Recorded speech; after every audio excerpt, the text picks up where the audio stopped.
general plate is actually located up at the top center near the anus, that opening in the Yeah, 30 top of the meters circle. maybe. So that wouldn't, Yeah, that ophiuroid would not have been at the genital plate. So what have we got here? Dogfish? Is this a little shark? Bridge, ROV nav. Can we add an additional 30 meters to that move, please? Start in. Can we have the lasers back on, please? 270, 110. Thank you. Thank you. Oh no, this is not a dog shark. This must be a halosaur. Sorry. Halosauropsis. This is a different halosaur than the type that we have been seeing more frequently. You know, there's some of those little stick-like sea pens also that's passing over. Sorry, fish guys, I never miss an opportunity to point out a coral.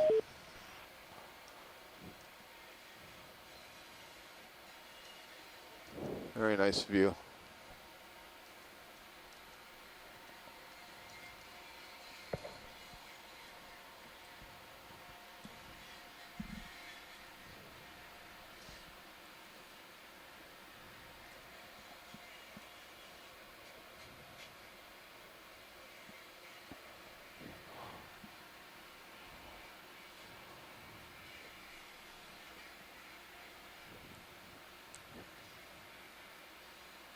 Kind of an interesting pose, the way it's holding its pectoral fins up and the tail fin upward.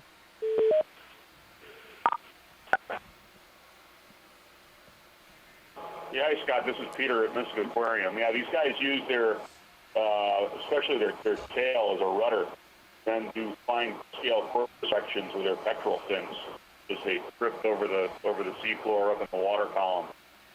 The ambush prey like shrimp. Look at the purple. On the bottom or up in the water. Cool, thank you, Peter. I don't think we've seen purple today. Stand by. Partial.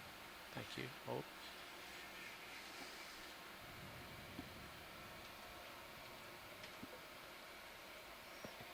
Nice drift with that guy.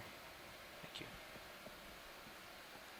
So it looks like this is another one of the Hypostone urchins. You can see the little white tips on the ends of the spine, and now we see that this one is a full purple color, and this one is smaller than the other ones we've been seeing. And so that would suggest that what Tim Shank said earlier, that they get white with age, would be correct. This is a small one, very bright purple. Also some small mud pellets. Yeah, so there's a pile of fecal pellets back there. I'm not sure what it is that is creating those pellets. There are a variety of crustaceans and worms that will feed in the mud. And it's that yellow thing crawling towards it. yeah, is that moving? It is moving, isn't it? Yes, that's maximum zoom. Okay. It must be some little flatworm. It's gliding over the surface, I believe. Yeah, it must be some kind of flatworm. Turbularian flatworm, perhaps.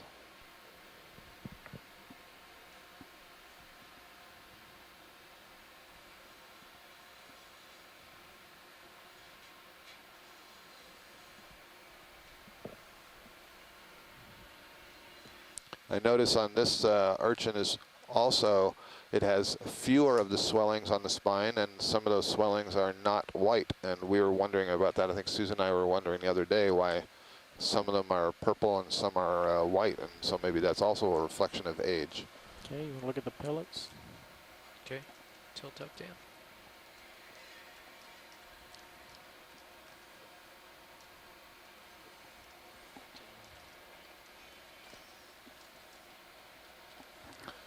Huh. Is that eggs next to it? Well, that's what I'm wondering. We've got some transparent structures next to these pellets.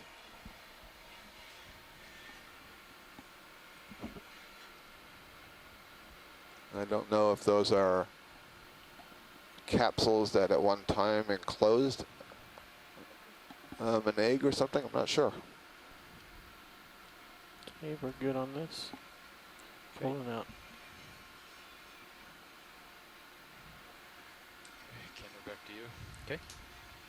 There's another patch of those pellets. There's at least 2 patches of those pellets in the scene.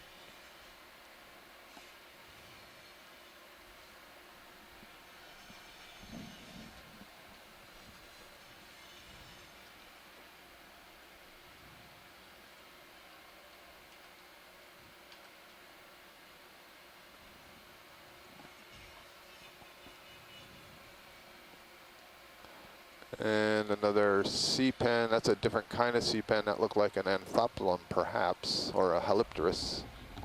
Probably Helipterus.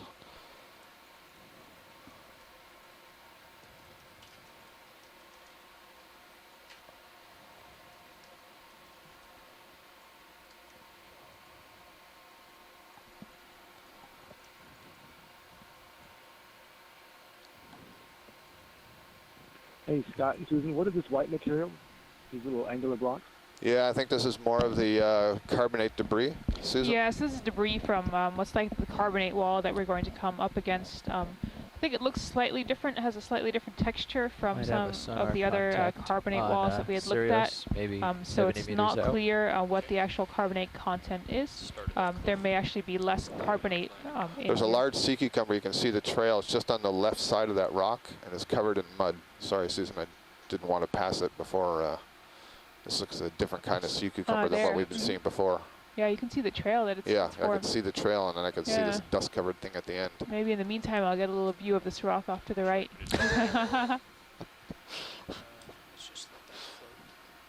There we go. Both in one There view. we go. Everybody's happy. And there's one of those little red sea pens. Couldn't resist getting a coral in there. Yeah, again, I think we'll get a much better sense of what this rock really looks like when we get up to the cliff face and we can get a really solid exposure. But I am going to be calling it a carbonate, although it's not clear what percent is carbonate material. We noted earlier that those large sea spiders would feed on, sorry, but I also have to point out all that granular material on the rock. Those are all little poop pellets. So this is a giant solitary hydroid, and I noted earlier that the sea spiders can feed on these hydroids. It's a fantastic view, this one. So this is in the class Hydrozoa. It's a cnidarian. This is a single polyp that you're seeing. It's quite large, and this is a nice view. We're looking right down onto the mouth, and so you can see that sort of frilly bulbous material. That's all gonadal material. I'll talk about that, or reproductive material. I'll talk about that in a second. But then it almost looks like there's another polyp sticking up in the center of that. That's called the hypostone. That's actually where the mouth is. And there's a series of very short tentacles around the mouth there. So this is the nicest view that we've had, looking down into that. And then all of that, what looks like, I don't know, candy cane sort of, or cotton candy wrapped around that mouth. That's reproductive material, and that would actually bud off tiny jellyfish, tiny little hydromedusae. Now, some species, essentially the jellyfish is produced in that mass, but they never actually leave the polyp. They would just stay there. It's the jellyfish stage that actually produces the sperm and the eggs for reproduction to produce new larvae that'll settle and grow a new polyp. So I'm not sure in this species if this is one where those small jellyfish actually are released. They swim around for a while and then release the sperm and eggs, depending if it's a male jellyfish or female jellyfish, or if this is a species where they just remain attached. But they do have this life cycle that alternates back and forth. ROV nav. Fantastic view. Then, yeah, all these little pellets on the rock much may do we be have from left in that boat? amphipods or shrimp or something that's Thank you. living in the burrows there, possibly even burrowing polychaetes. Sirius probably has 30-ish meters left, so looking good. Thanks. That is. Okay, stand by. I'll catch you there.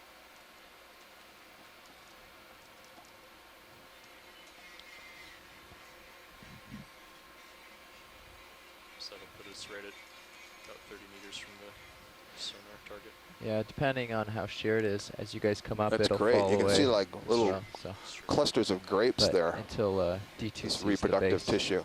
And then you can see the hypostome Yeah, I sticking was out just from the talking to center. pilot. And then below it, where it kind I of didn't wanna be pinches in in a your ear long while you're doing stalk, the and you can shot. see some faint lines running down. That's basically the digestive space in the rest of that polyp. Gorgeous, gorgeous images. You can see the tentacles here. These long tentacles are quite different. For example, the octocorals, these tentacles don't have those little side branches. The gut itself is also simpler. One of the things you don't see is any pharynx extending down into the gut. You don't find that in the hydroids. The hydroid polyps are simpler in that respect.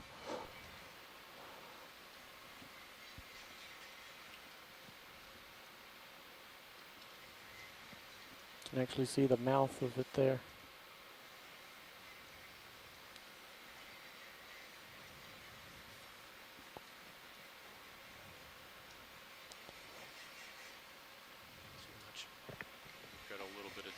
pilot, but we want to push out ahead when we're done. Okay, go on when you're clear. Okay, pulling out. Camera tilt just really clip anyway. Can we hold this for a few yeah. seconds? Definitely.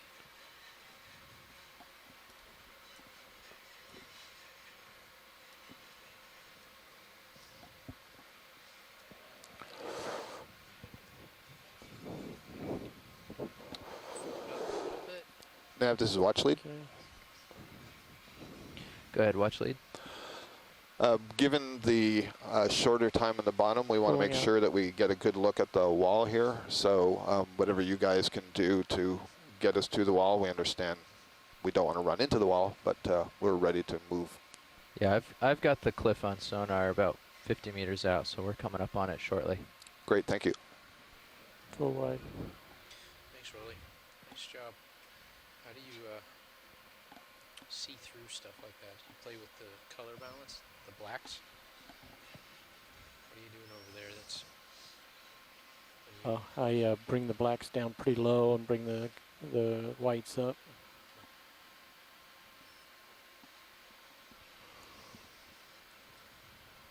So when you use the term you crush the blacks, is that what you mean? Yeah. When we actually really crush them, if you look in the background of this image, if I actually crush it, you see you lose detail back there. Right, right. So I'm sort of doing that type of a motion, but it's never actually taking the blacks out since the images doesn't have any black in it.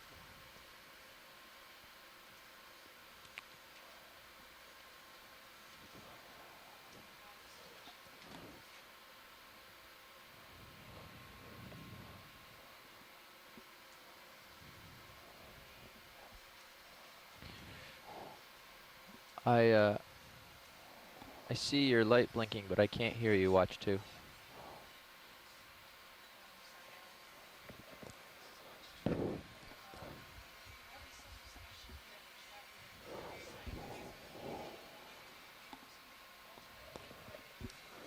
How are we doing with ship moves getting to the wall, Jeff? Looks like we're 50 meters out. Another pycnogonid that we passed over. So, Another coral on the left. One of those spiral ones. that we sorry, I tried just to had to bring image. your volume up again. Yeah, so this You're looks really like faint. another sea pen Can we get a I can hear you funiculina. well now, though. I've cranked you up all Quadrangularis. the way. Get you there. Once again, trying to find the disc. Disc of the Hydroid. Yes. I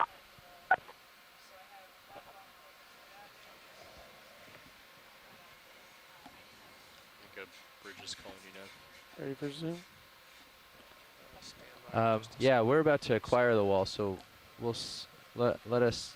You can give me the points, and we'll make sure we safely acquire as I put them in. Okay. No, I can write them in my book real quick.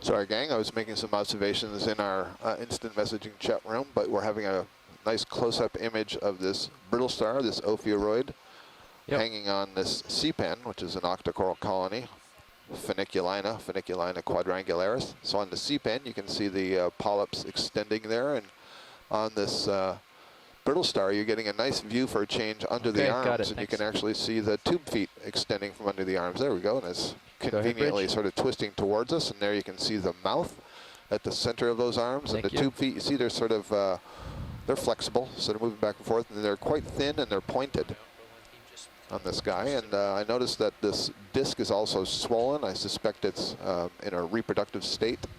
Maybe has fed, but Looks like on either side of the arms there would be these pouches, these indentations into the body where the gametes would be produced.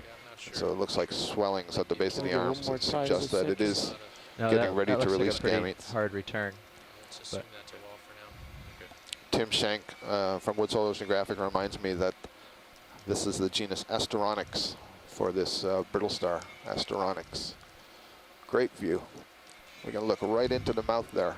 You can also see it's clutching the sea pen. The sea pen has this primary polyp with this one rod that runs down that polyp, and that's what's sort of the bright white color. And then it has these little sort of side leaves, if you want, and the feeding polyps are extending out of those little side bracts or side leaves. Nice view of the curled arm extending from the Brittle Star into the water column, and it would use to fish food particles, prey items out of the water column, grab it with the tube feet, transfer it to the mouth.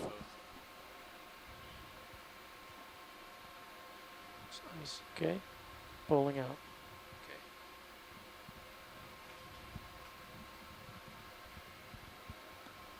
See if we can get a full screen. And is that an isopod? And looks like maybe a Phleboliphoran isopod Yeah, we should look at that in the white guy background. back Yeah, there. that's new. After we, This one was stable. Nice view of the trailing tentacles hanging off. I said trailing tentacles, excuse me. Nice view of the trailing arms hanging off of this sea pen, the fishing arms of this Brittle Star. Go away when you're ready, Roland. okay, just holding this for editing purposes.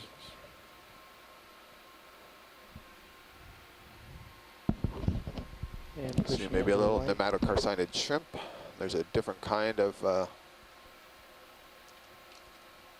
sorry, I'll ignore that for a second. Yeah, so there's an isopod. Looks like a little Phleboliphoran isopod. Phleboliphoran is a large group, the Phlebolifera of isopods, and they all basically have this sort of flattened shape that you see here. These are related to pill bugs. This is also related to the mysid shrimp that we saw earlier that I referred to as a possum shrimp, in that isopods are also members of the Paracarida and so have a marsupium or a brood pouch below the thorax, and so they would also carry, the females would carry the eggs in there until they hatched. Darker corner on this Very nice. whip on the upper left. See it just I barely suppose above it's the rock. possible that all these small red sticks that I'm referring See to if as it's diasticoplum something else. could possibly be, no, I think the polyps are too big. I was going to say could possibly be young Funiculina, but the polyps just look too large. There's a little mysid that's swimming at the end of Very this. small Overgrowing. Yep. There's the second one of these, perhaps Asteronix ophiuroids hanging on to the end of this sea Lasers. pen.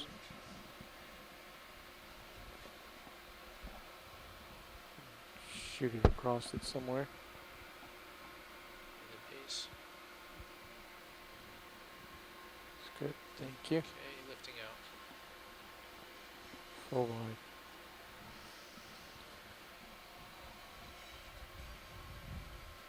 Heading west. Okay, watch 2. I've dropped that point. You can see it in high pack. Leads, I've got to push up, push out, catch back up serious. Yeah, I don't know how we got over here. That was the plan.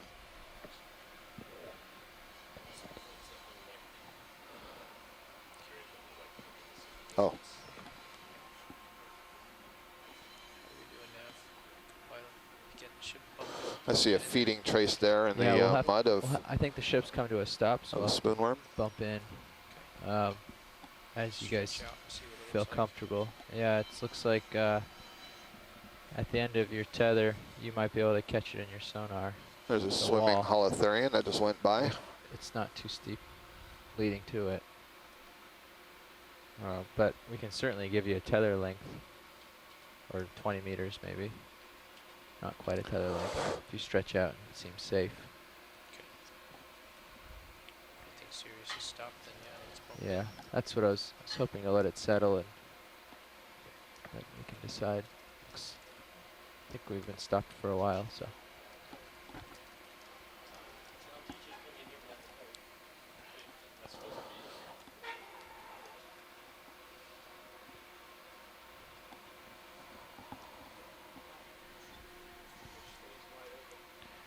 All right, co-pilot, what's your current heading? It looks like it's It's right along with the wall. I was a little bit under 270, like 260, 265. Okay. So, pilot, co-pilot, waypoint 2.5 is something I just dropped. They're hoping to traverse a steeper part of the wall. It seems be interesting to try to get over there. They would want us to hit here, move along the contour north, and then traverse up the wall over here instead, hoping it's a little steeper. Instead of coming up here, yeah. So we can try to acquire and then move north along it, and then move up it, if you guys are comfortable. But See the first little outcrop just beyond tether length right now. yeah. Can we bump up the gain on Sirius video? Yeah, I guess, you know, based on our current position now, we might as well at least acquire this wall ahead of us and see what the deal is. But it does seem like the waypoint's a little bit further to the south than I guess we thought it was going to be. Copy that. Yeah, we'll. Okay. Standing by for a ship move in toward the wall then. You want to look at that do you overboard think, that's really lifted high? So the large C-pen right here. 270, 260, 265. Another funiculina, I believe. Yeah, go ahead and snap in there early. Sounds good, Nev. Okay.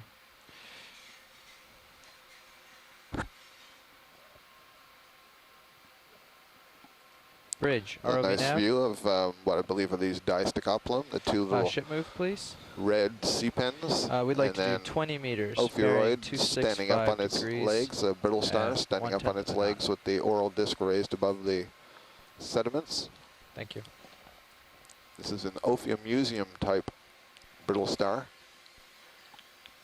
And there had been a suggestion before that they may raise up like this when they're going to release gametes, but it's also possible that it was disturbed and was moving position. When they move, they do raise the disc off the surface like that. Use their arms to push themselves around.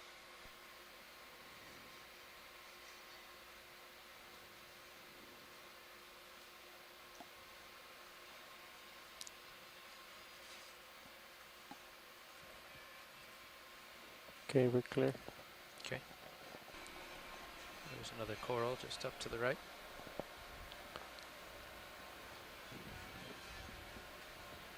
This is another one of the funiculina quadrangularis.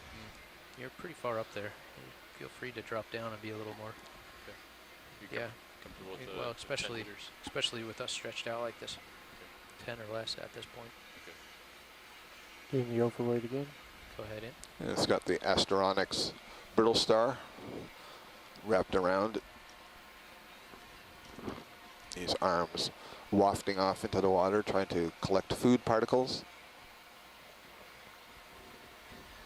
Then go tight, look at the polyps. Max zoom. Something in the background. And it looks like who's walking around down there in the sediments. Can't tell if that's an amphipod or a different kind of isopod than we saw before. Looks a little bit like one of these sort of water walker type isopods, munid isopods. They have very, very long, skinny, spindly legs. That's what it looks like to me. Want to take my camera down? Sure. Kind of parked if you want to tilt up.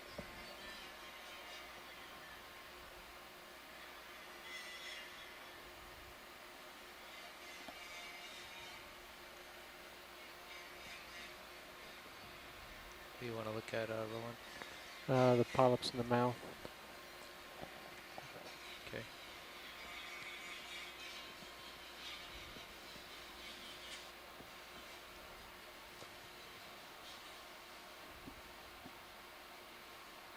Find it interesting that the polyps, even in between the legs, do not close when these ovaroids are there.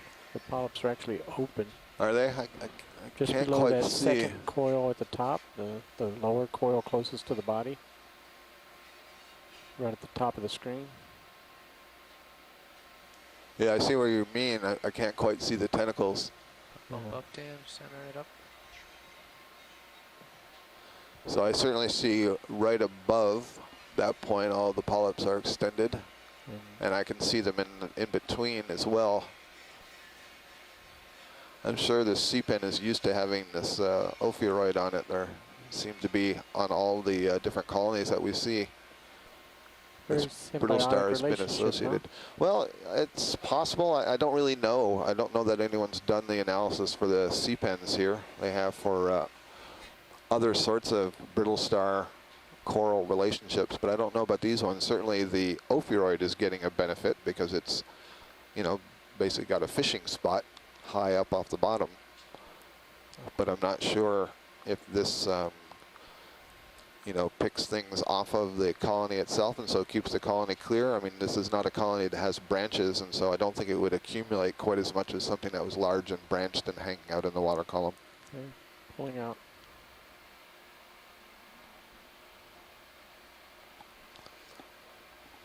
Looks like Tara Harmaluk from Stockton College is tuning in today with the deep sea biology class, so it's a good opportunity for that class to be here in the deep sea exploring this particular canyon for the first time with the rest of us. And we're seeing lots of interesting animals that are characteristic of deep sea soft bottoms, these sea pens Fish. and these Ophimuseum brittle stars, very abundant deposit feeding on the bottom. We've seen many urchins as well. Looks like a blue hake here, Antimora.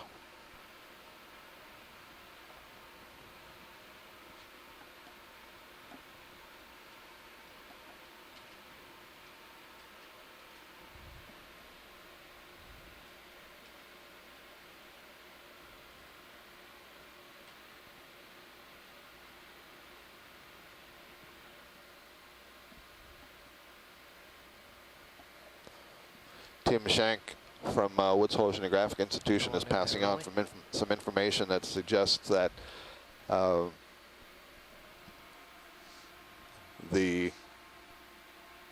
that brittle star that we saw in the sea pen may benefit by feeding on mucus that the sea pen itself is producing, and that would benefit the brittle star as a source of food, but it would also benefit the coral because it would clean off the surface of the coral. So we're looking at this hake. It looks like it's stuck its snout into the sedimented bottom. Peter, if you're near a phone and you have any comments about that, by all means. Peter stepped out, but yeah, it looks like dug into the sediment that's on his mouth there. Thank you, Emily. That was Emily Duan, who's also at the Mystic Aquarium. I think that was Emily.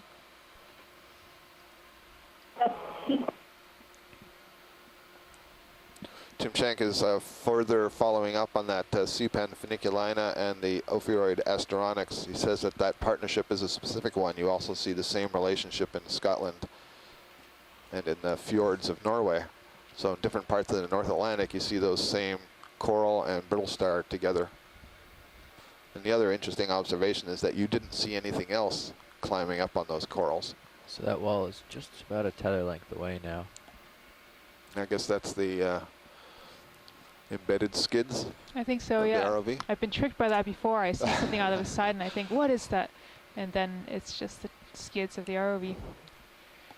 And just on shore, so you know what's happening, we're waiting for a ship move, so the ship can get us Full wide. It was too the dark for Sirius us a to little get bit closer to better. this Yeah, it wall was pretty dusty too. before we start to move Sorry, into pilot, I and didn't up it. have you latched. But you can see in the Sirius view that it does The look wall like seems the to be topography is just about a tether climbing. length out. So Yeah, this is interesting. We Go see to on the reservoir. Sirius There we sonar go. that the wall is Get the about orange. 25 meters away Sure. up at the depth that Sirius is sitting at. And we're seeing the wall just ahead of us here on D2. And this looks like what's referred to as a Venus flytrap anemone. Has that characteristic fold to the oral disc. You can see the opening to the mouth there in the center. The sea anemones are cnidarians, and so they have stinging cells, but there's been some studies that have been done in France on areas where you see large populations of these anemones, and the way they're sort of folded over and the way they orient themselves is to maximize channeling of the organic particles that are floating in the water column towards the mouth there. So it's kind of like a big radar dish funnel gathering in food. Nice view.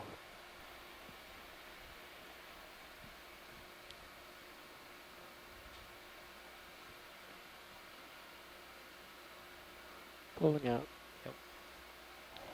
And at least in the Okay, I'm gonna Sirius reach view, out. it's not looking like this wall is contact sort of with the this. standard steep cliff that we've seen elsewhere. It looks more Not like the yet, large anyway. debris blocks, just very large Co-pilot's got debris us or some heading collapse about of the 20 wall. degrees. I'm seeing 15 some degrees layering. to starboard from the ship heading. So the wall's out to your left. This is interesting, yeah. The color of the wall is very different. It's not quite as white as some other material we've been seeing.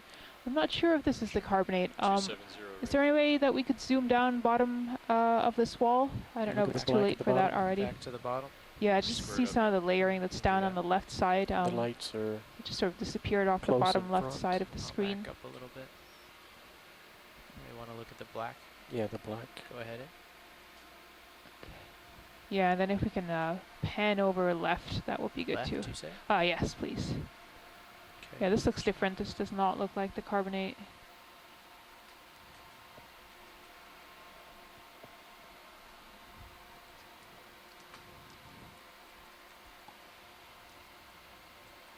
Come back out a little for us, Roland. Thank you.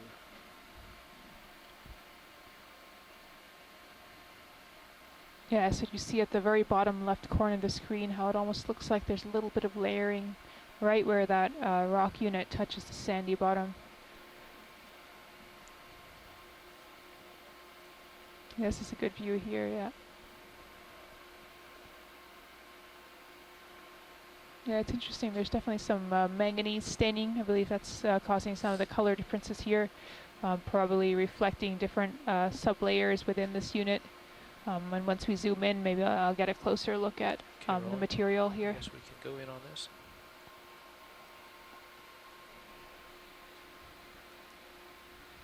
This looks a lot more like almost a sandstone, siltstone.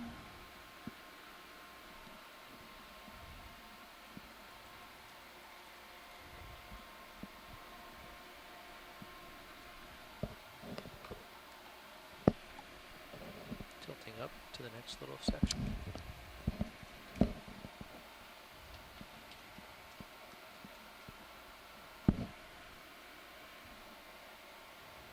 Pulling out a little bit. I've got some tether to get up the wall here a little bit. Okay, yeah, you let's wanna move move up the along. wall and see if we can get some better exposures yeah. of what this Yeah. unit is. Here. It appears that we have been temporarily kicked out of Close the to event that. log again, so Yeah, maybe I've seen some brachiopod shells down there, and also possibly an egg case further down. we There's can a pull stocked wider on. crinoid, You are 2 or full 3 of them. Thank you.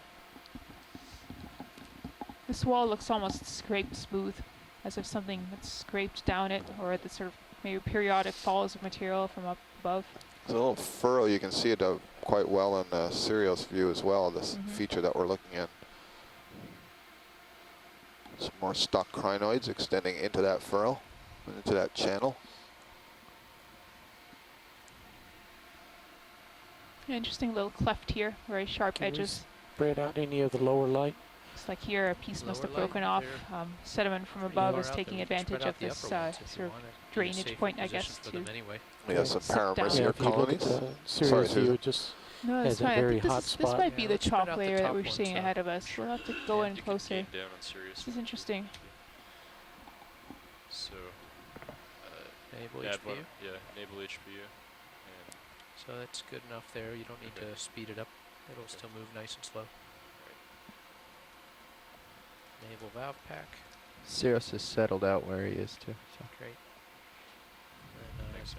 deploy upper. I guess Uppers. you just Just deploy it slightly. Yep. And you can at 220 RPM. There's not much pressure, so it should move nice and slow, even if you overdo it a little bit. The stocked Yeah, it's crinoids slightly are wider in the light. relatively common right here. Certainly more so than we've seen in the dive to this point.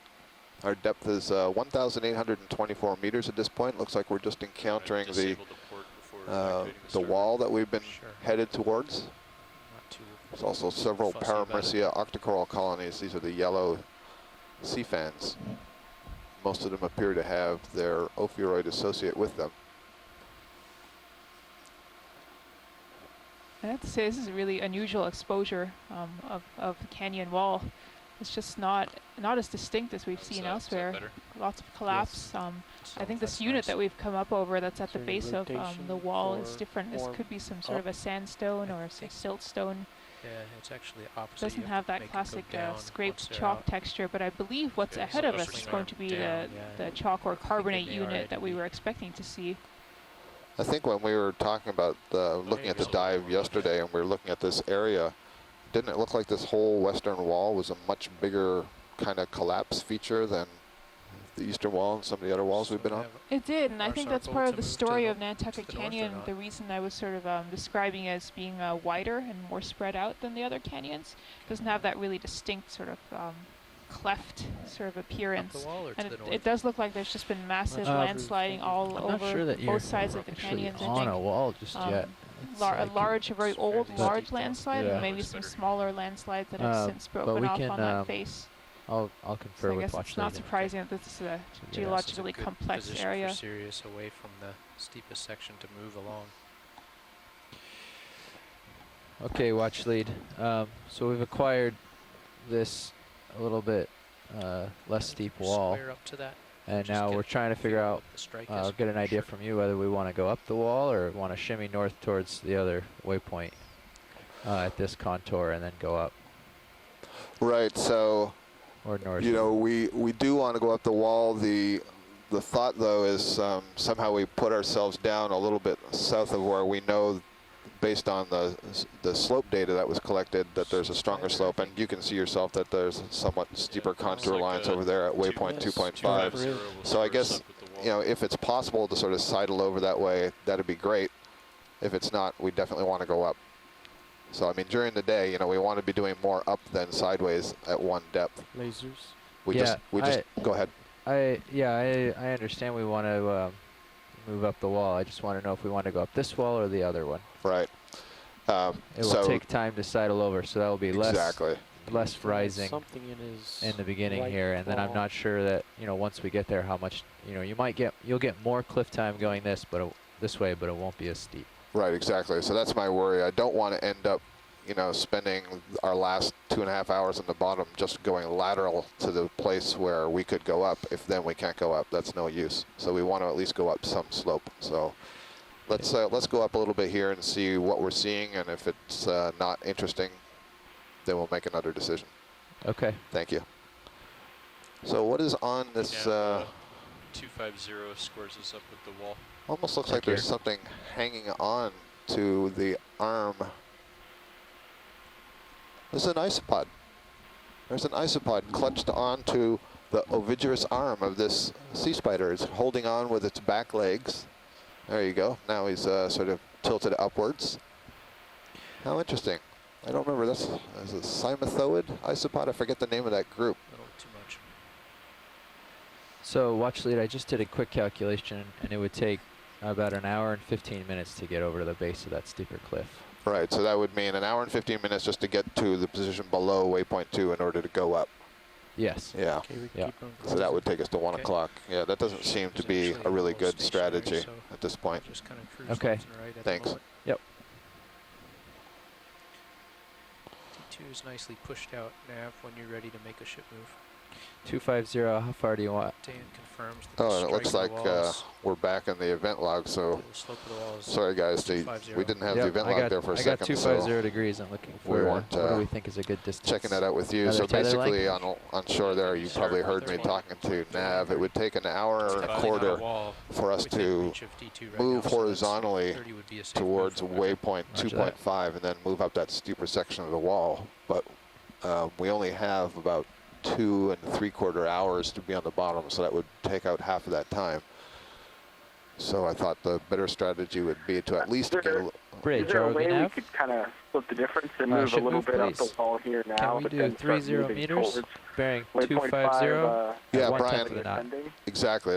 That's exactly what I want to do. I said, well, we're at a wall, so let's go up and see a little bit what we see here. And Thank if you. it is really disappointing, then we will do that lateral On move. the left. Or up above. Right, Yeah. right. Makes sense. Yep. Yeah. Okay. Good.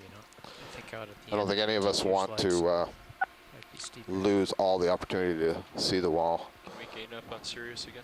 And it looks like, at least in the Sirius view, we've been coming up this sort of landslide debris fan, but above us there seems to be more constant layering. I think we will hit a better or a steeper part of the wall just ahead of us.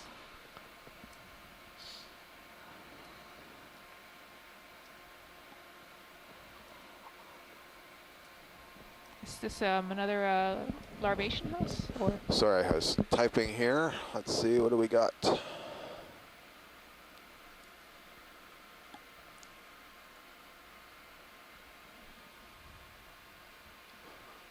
Could be. If it is, it's not occupied.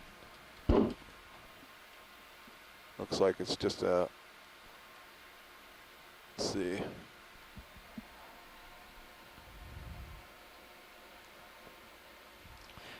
Ship move dialed in. Great, thank you. And, 30 meters, 250. 30 meters, 250, and the ship started moving. Okay, great. A couple more minutes, and Sirius will be right behind. I'll let that float Yeah, off not a little. entirely certain.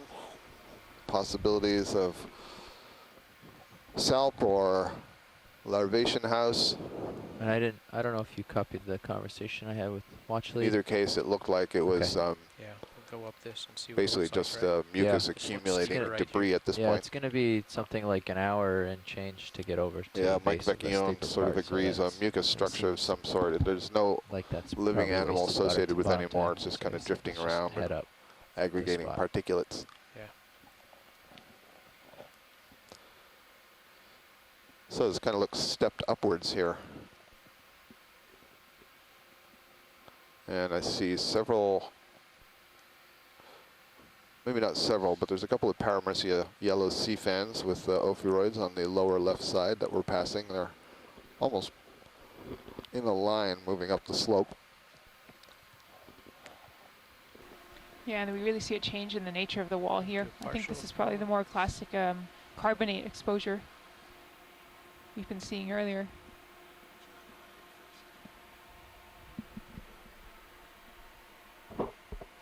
You're partial.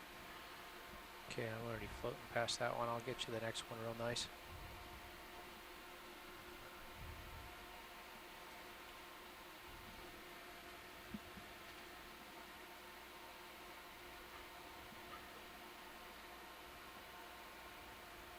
Well, I don't know about real nice, but there it is.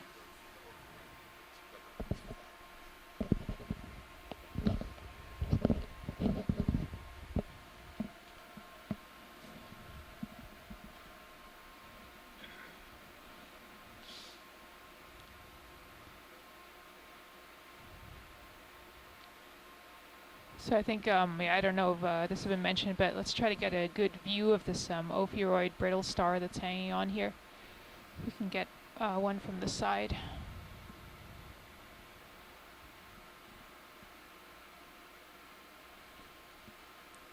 Oh, that anemone there, I believe, closed up.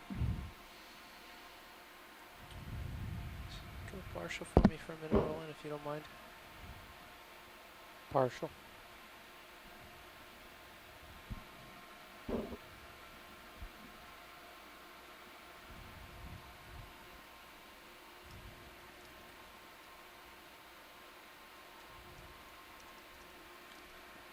That's full wide.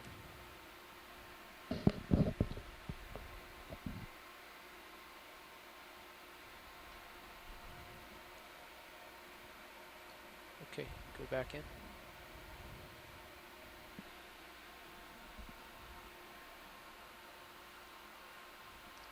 So, take camera, Dan. Tilt up a touch. Center on the ophiuroid. There you go.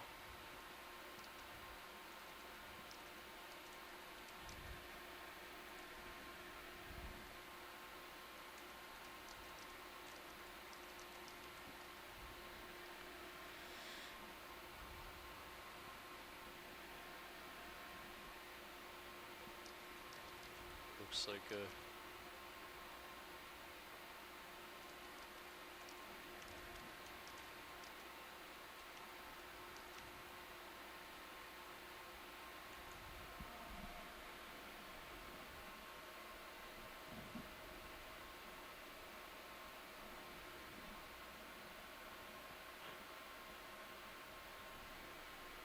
So we're zooming here on this Ophiuroid Brittle Star, and I believe we're seeing the oral disc.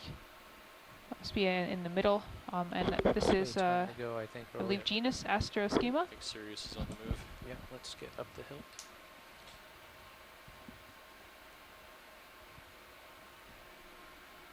Okay, that was a great view. Thank you.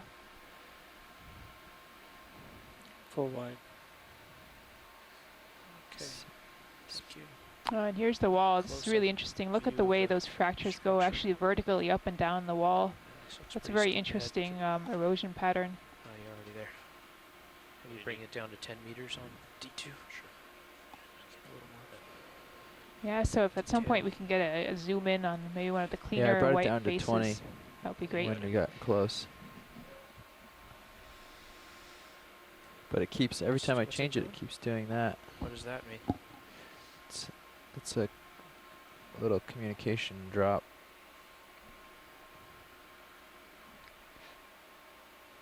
Yeah, so Tim Shank on shore has made the observation that the wall center, here is not highly colonized, and I guess that makes sense Coral if you straight think ahead about with the this as white being a rock, very active 2-4. area.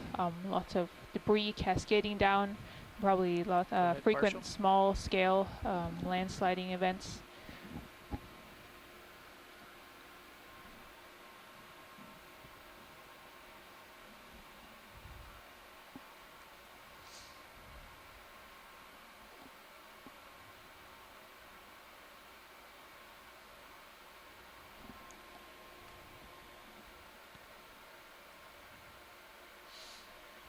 Okay, zooming here on Could this even coral. see the ancestors right there with some small polyps, just above them, like a colony that they attack and like super top there. Very interesting. Go tight on the 3 small ones. So as Tim had pointed out, I believe these are Anthomastus corals.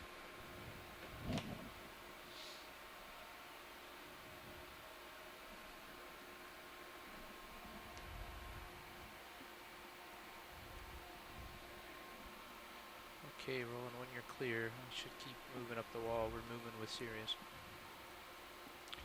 Is the ship stopped? I think we're still moving. How much more in the move? Go ahead, workshop. Yeah, I'm taking a video of it right now, so we have a good idea what it looks like when we're debugging, and then I'm going to push it back out to Different 20 seat meters so it Yeah, acts was normal. The ship stopped? Oh, Stop the ship. here's please. here's a tall whip Bridge, ROV coral nav. below us. Can we stop the ship right here, please? Thank you. Just let So that I think settle. we're just having to We're move safe. on here I don't wanna get any at a closer fairly right now. brisk pace to try to catch up with Cirrus above us, and then the Coming up. ship moves. So again, the ROV team is doing their little dance of keeping all 3 components of this system in balance. We're passing what look to be these lateral layers, more resistant layers. Lots of debris here. Rockfall is Pretty probably steady range a at 20 major meters. method of collapse on the slope. Yeah, I'm going to see how it So goes. straight ahead. 10 meters, it was having communication issues. It seems to be Zoom okay in at the sea 20. star. And what is this ahead of us? Is this a Brisingid I think it asteroid? is. Get you there, Rolly. Stand by. Oh, sorry. No, you're good there. When you're feeling comfortable, I might try to do a couple of things to see if I can diagnose. Yeah, it's but just. I'll wait till you're. cruising And there's over the another wall, stalk see. crinoid just Wait to on the it. bottom left. I will. Seeing a fair number of those. Go on in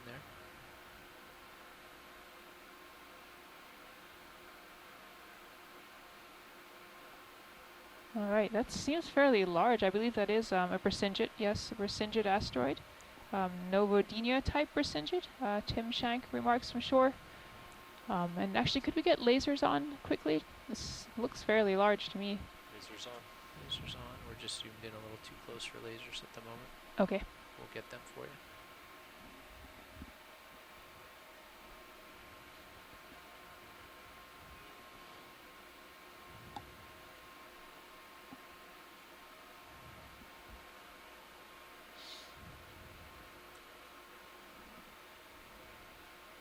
Okay, so that's probably about, let's say, those arms are stretched out a little more, maybe 20 centimeters in diameter, maybe more, Each. 30. I'd say Yeah. that's fairly large. Probably about 15 to 20 centimeters per arm. Okay, I'm Beautiful gonna float up. That was nice. Very nice shot. That might be a cup coral ahead of us. Zoom on the cup coral roller. And I'm gonna move along.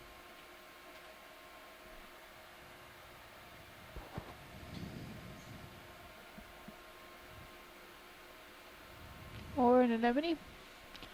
I'll have to wait for an ID from shore. Max. It's coming up. Hold the shot. It's gonna float in and then move it. There's also a polyp down here that we've just been looking at, but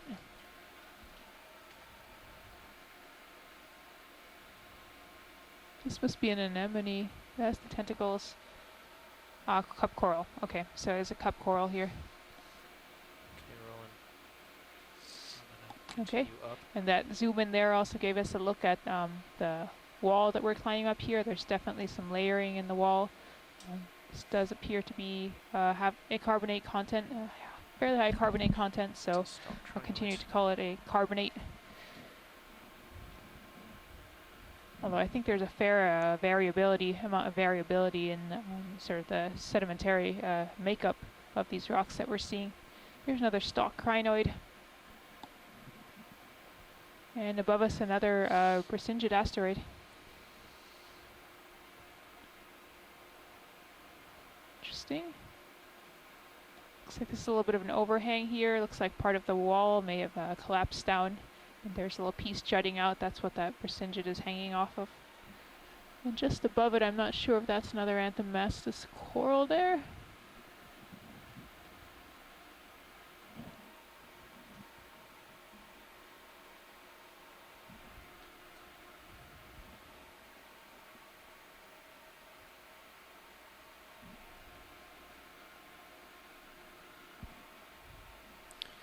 Do we have enough time to get a disc view?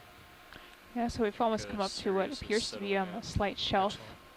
Excellent. And sometimes it can be a little hard to get a sense of whether we're looking at the horizontal or not because of the way that the ROV is tilted.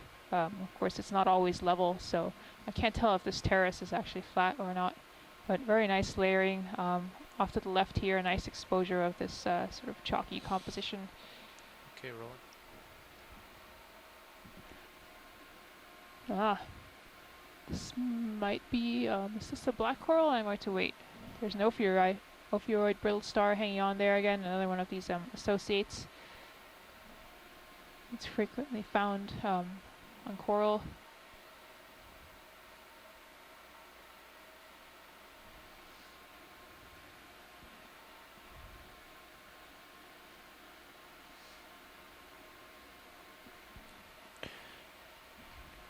And there's a tiny pink polyp in the Something interesting in background. the Andre overhang to your Quattrini left, maybe. on shore mentions this. Seen that before. So it's just hiding behind the coral that we've been focused on. I don't know, we can get a good view. It's pink, it's in the back, hanging off the rock piece in the very back.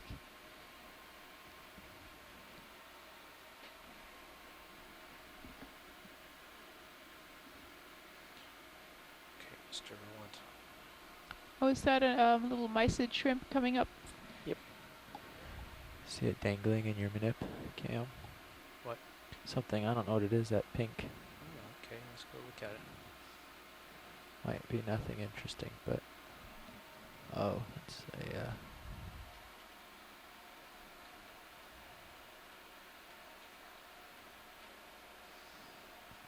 See now, it's some kind of urchin or something.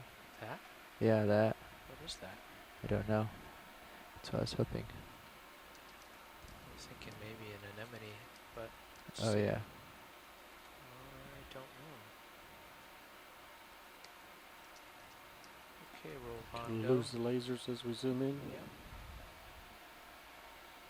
I think it's an anemone, right? With those little Yeah. dots at the end of its tentacles. Oh yes, nice anemone hanging off the cliff here.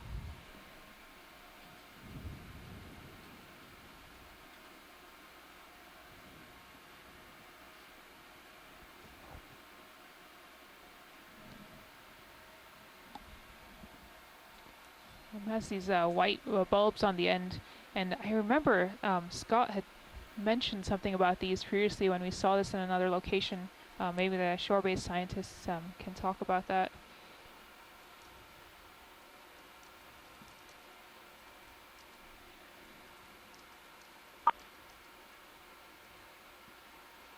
Beautiful, nice. Good eye, Jeff. Is that a small one behind it too? I think so. It's the second one, isn't it? Yeah. Maybe three. There's three there. There's a really small one in between. Want to go in tight, Roland, real quick? Yeah, there's a couple of small ones. Yeah, there, yep, in the background. Ooh, is that one tentacle branched? That's interesting.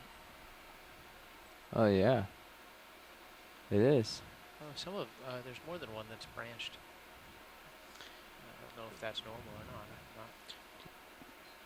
I've never seen many like that. And Oh yeah, so, that's just a little tiny little branch there. Yeah, Will split off. a bunch of them are like that. It's interesting.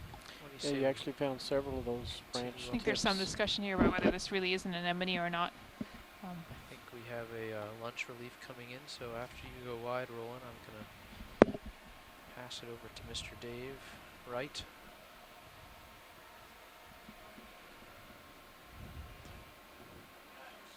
Well, nice footage there. That should be plenty for the scientists on shore to look at later.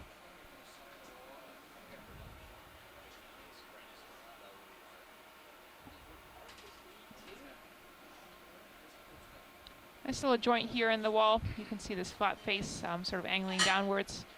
Probably another spot where debris had broken off.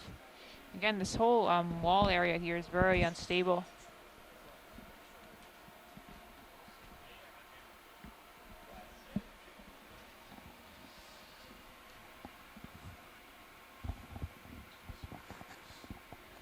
So here I do have some information about what we were looking at earlier. Not an anemone, probably a corallimorph of the order Corallimorpharia. So there's an interesting phenomenon, Dave. This D2 sonar at 10-meter range and less, communication errors. And so if you want Tons to of them that read a little bit barely more about scans. that, Yeah, the that's 'cause the corallimorph data that we rate had just gets been really looking at, high. I'll refer you to So our website. Gotta leave it up at 20. So the or website Yeah, for that's the fine. cruise, there are various interesting weblogs there that you can read about various topics about science, some of the organisms we see, and coming soon there will be a weblog, I believe, about cnidarians, written by zoom Scott, on and this, so coral as soon as up that gets center up posted, you on can here. take a look there and read a little bit more about the corallimorph that we were just looking at.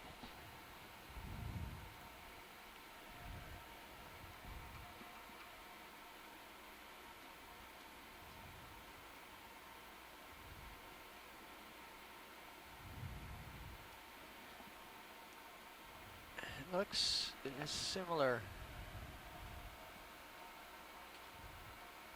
features as a bubble gum, but the color's not right.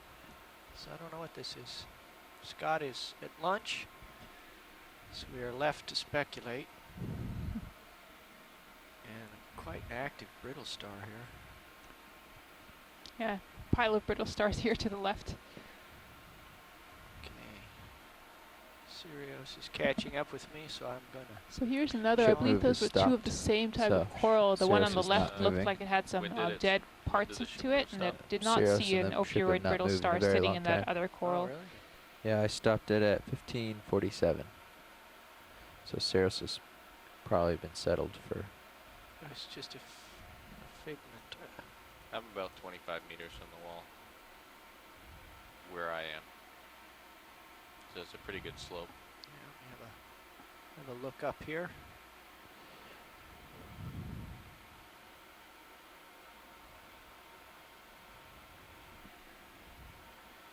Here's some interesting geology. Okay, and Kinda just before we slabbed move on to the geology, I'll just mention that those two corals that we were looking at earlier, the one with the ophiuroid, were Parameuresia. And yeah, looking at the face ahead of us, this is a really interesting sort of erosion texture here. Looks like there are multiple layers that have sort of flaked off, although they're thick layers. I don't know if flaking is the right term. But nice clean cut, very white. Doesn't appear to have been strongly burrowed yet. You can really see the distinct difference between the surface that is strongly burrowed, has sediment on top, and the fresher white face that's been exposed here.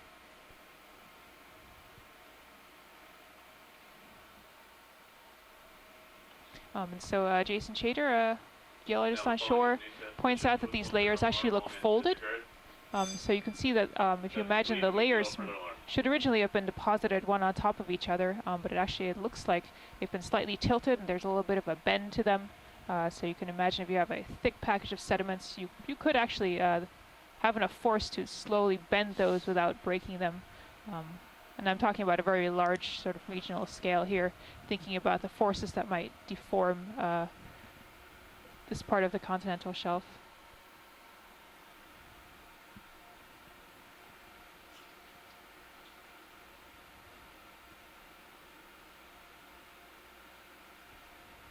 Yeah, this is interesting, just the way it almost seems like we're coming up over a little bit of a rounded top. There's almost a bit of a dome. They were just mini Zeus. That's Okay. with you? Yeah, it's fine.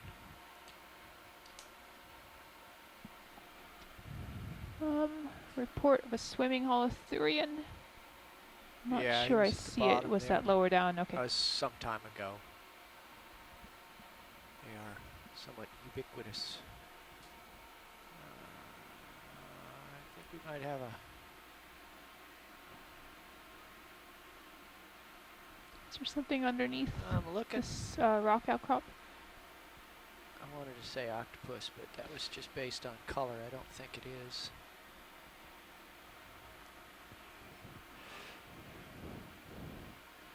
Co-pilot, would you like a little bump forward? No, we're good. Okay. Yeah, thanks. Okay, let's get a little zoom here. Still pretty close to the wall.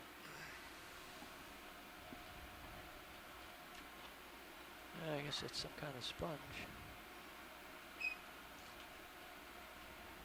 Lots of mucus strands everywhere here. And I think is that a black coral off to the bottom right? Very nice. The word Bathypathes just popped in my head. I don't know if it's And it just right popped or out of right. Scott's mouth. Is it? Okay, I'm Bathypathes. learning by osmosis. Okay, and I think there's another one up this away. And maybe before I head off to lunch here, I'll just mention that we've been talking about the folded layers there. Another way in which we can get this sort of folding in sediments is something known as soft sediment deformation. So that is if there's some fluid or there's liquid in the sediments as they're sort of settling and compacting, there's actually enough give in them so that they can become bent and then afterwards solidify in that form. Now let's turn the lasers off. Nice euplectellid glass sponge there as well. I don't know if you've been seeing those. Okay, we can zoom just a little bit. Yeah, that's good.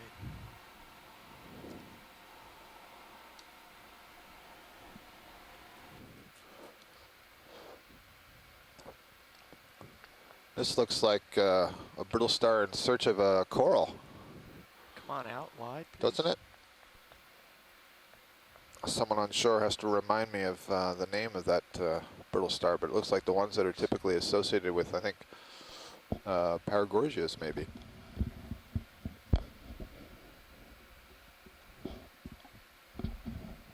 Close for the light here. Very long arms. That's interesting. So I take it you haven't noticed much in the way of corals or anything as you've come up here? Actually, there were several. About 4. I see a Paramaricia right there in the background. Yeah. It's just popped. Astroschema, thank you, Andrew Quattrini, answering my question there. That looked like an Astroschema brittle star, that really large one that was on the substrate, and they're often wrapped up in the arms of some coral colony, so makes me wonder if that's in search of a coral. And here we go on cue. 2 or 3 of the yellow sea fan Paramaricia, and I see certainly all 3 of them already have their Astroschema associated with them. That is, they each have a brittle star associated with the fan.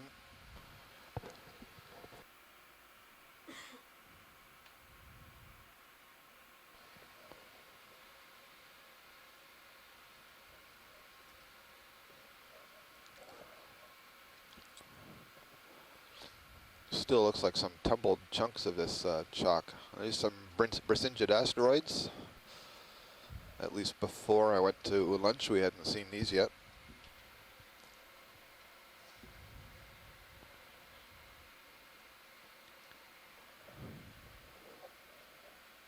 I said,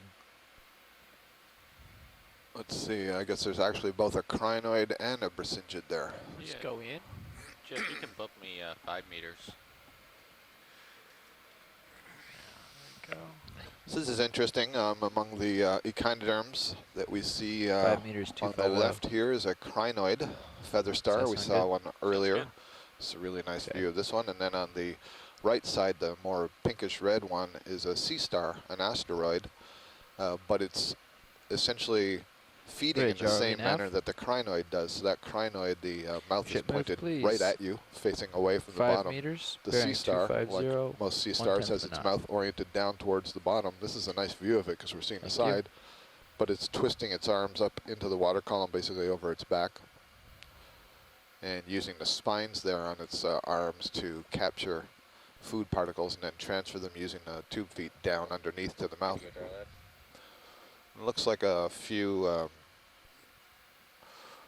cup corals there just above that Brisingid, but they're dead. Could we get Brennan here for just a couple of minutes to relieve Art so we can grab lunch? Let's get a zoom on the cup corals. Alright, thank you.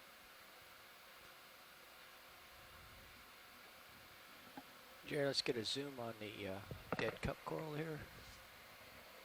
That's good, thanks. One hopeful there at the bottom. Where's that? Yeah, that does look like a new one. Yeah, I think you're right, Dave.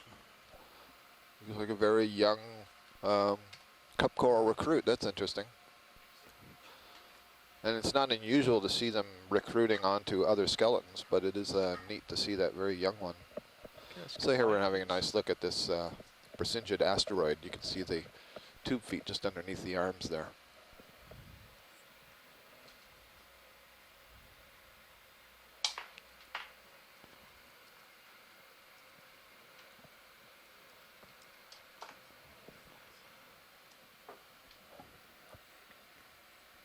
Oh, and here we have a bamboo coral. As far as I know, this is the first one that we've seen you today. Still need a break. Two Brisingid asteroids behind it.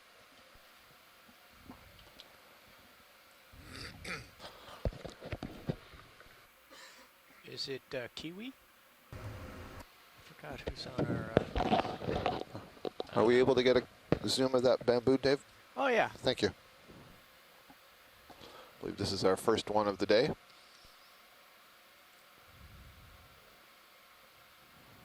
It looks like a glass sponge to the next of it. Two Brisingid asteroids, and maybe Okay, above zoom, that, please. either a stoloniferous or a few small Anthomastus type corals. Okay, let's work with that for a moment. So we can see the holdfast where the colony is attached to the side of this wall, and you can see that it's growing more or less vertically off the face of this wall. Bamboo corals are so named because the skeleton has these nodes that are made of protein, and they typically appear dark black or brown, and then an internode. Okay, let's go in. The skeleton is Say white, again, Navigator. and so the alternation between those two Okay. looks like a bamboo plant. I'd be more interested in a branching point than the holdfast. 7 or 8 minutes. But the tissue on this looks relatively thick, so it's a little bit hard to see those nodes through the tissue. Yeah, that might be a good one right in the lower part there. In 7 or 8.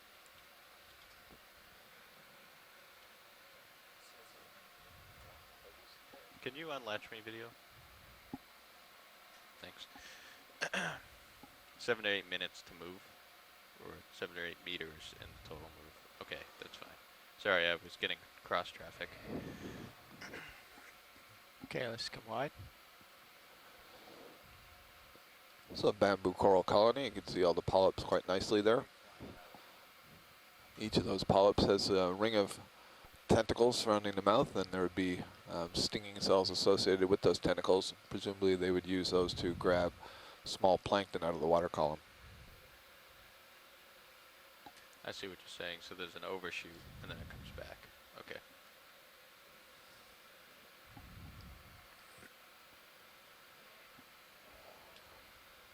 Okay, my head is just south of west, and I'm coming around to the south for a look.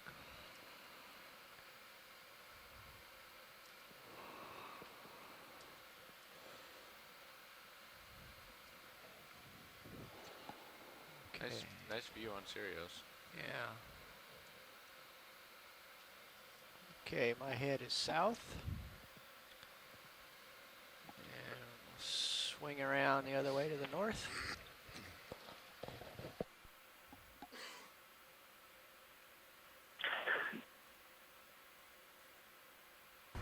So Scott, what do the pilots think about moving?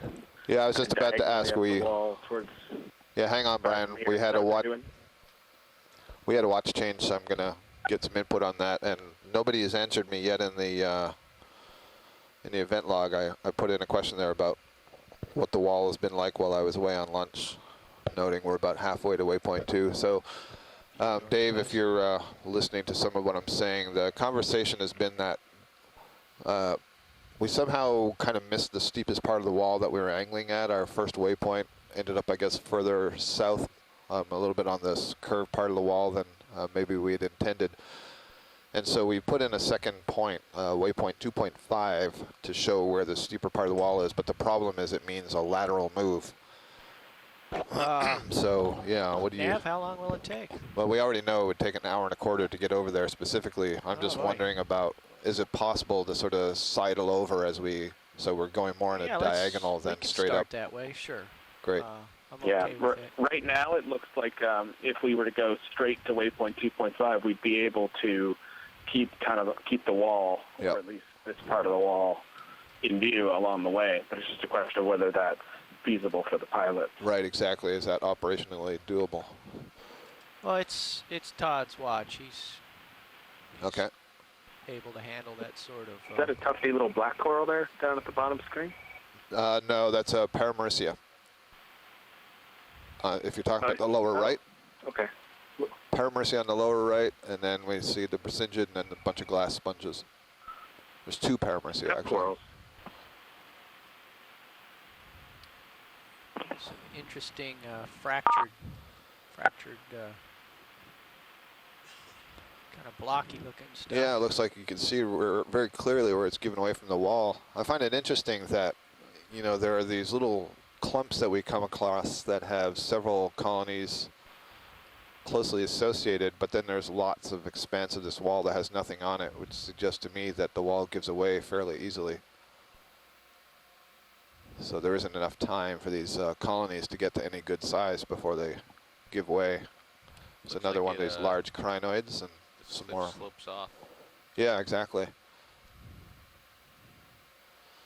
Lots more of these Brasingid asteroids up here.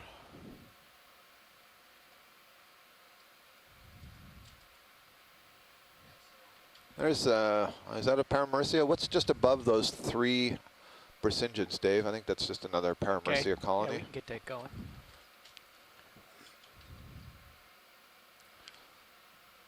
Maybe we can get a quick zoom and determine just verify that it's got the same ophiuroid associate as we typically see.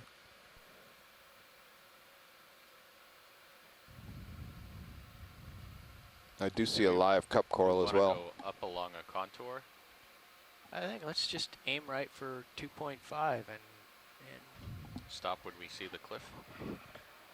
Yeah, if it gets steep enough, we can then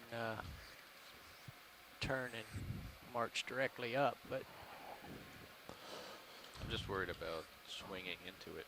I see. Yeah. Dave, I'm sorry, I didn't have pilot depressed. I'm not sure if you were hearing some of the requests I was making. No, I'm sorry. Okay, I wanted a zoom on this Paramercia. It's above the 3. Yep, gotcha. Okay. Let me move in a little bit here. I understand the distraction. Okay, let's come in.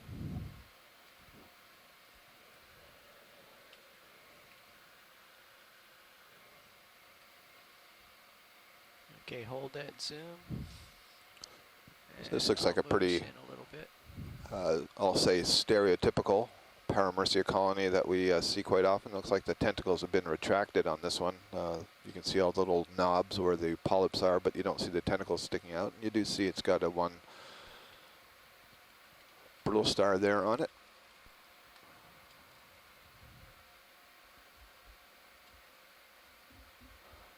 I'm looking at this thing wafting in the background. This looks like a ridiculously long caprellid amphipod.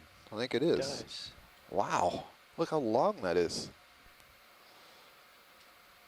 So amphipods are crustaceans. We've seen several amphipods swimming around, but there's a subgroup of amphipods called the caprellids, the skeleton shrimp, and here's one of them. It looks like this stick that is bending and wafting in the water. It's actually a skeleton shrimp, and its back legs are hanging onto the bottom of the wall, and at the other end you see its antennae and bulbous head. I can't really even see the arms up at that end, but it does have them. But that is, it's crazy long. There we go. Kind of see the head now, and the long antennae, and a pair of small limbs. I called them arms, small limbs just behind the head. And I believe on the left side of the screen, somewhat out of focus, there is a hydrozoan colony. Moby caprellids, suggests Peter Oster. All right, thank you. That's good for me when video's good.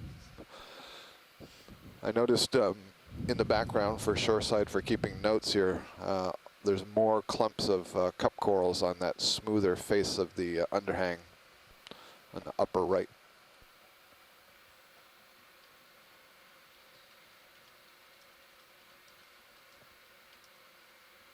Oh yeah. Motor over there.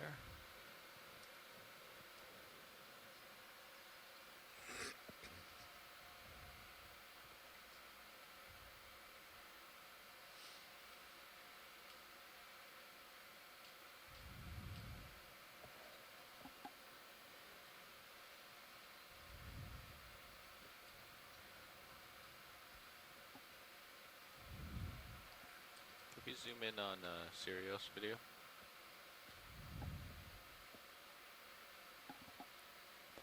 Something pink that just came into view, fuzzy. I'm curious about that myself. Well, we must be in an overhang here, huh? Yep. Just getting a little shadow action here. Stand by. A couple more bamboo corals. And Sirius? Yeah, just hold that. Okay, video and zoom on D2. Right center of the screen, the indistinct fuzzy there. It's a sponge. It's a sponge, glass sponge that has several Ophiuroid brittle stars on it. In this view, you get a nice view of some of the cup corals. Live cup corals are here hanging in clumps on the overhang. And another quick view of those bamboo corals just above. They might be different from what we saw below. In fact, I'm quite certain they are different. The one we saw below had very thick polyps and thick tissue, and I believe this is going to be thin. This is going to be more of an Isidella, or the one below may have been a Jason Isis. Yep. Yeah, so this is definitely a bamboo coral species number 2. Alright, you can come wide on Sirius. Thank you.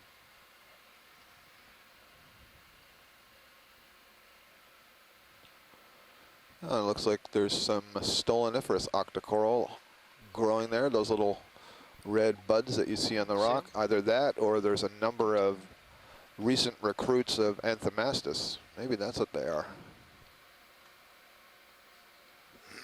Very interesting looking. Thanks. And what is that thing? Dry lab nav. That's good. I guess that's a, is that a serpulid? Can we have a look at that tube, that brown tube there? Let's come in some more. Make sure that's not something like an aplecophoran.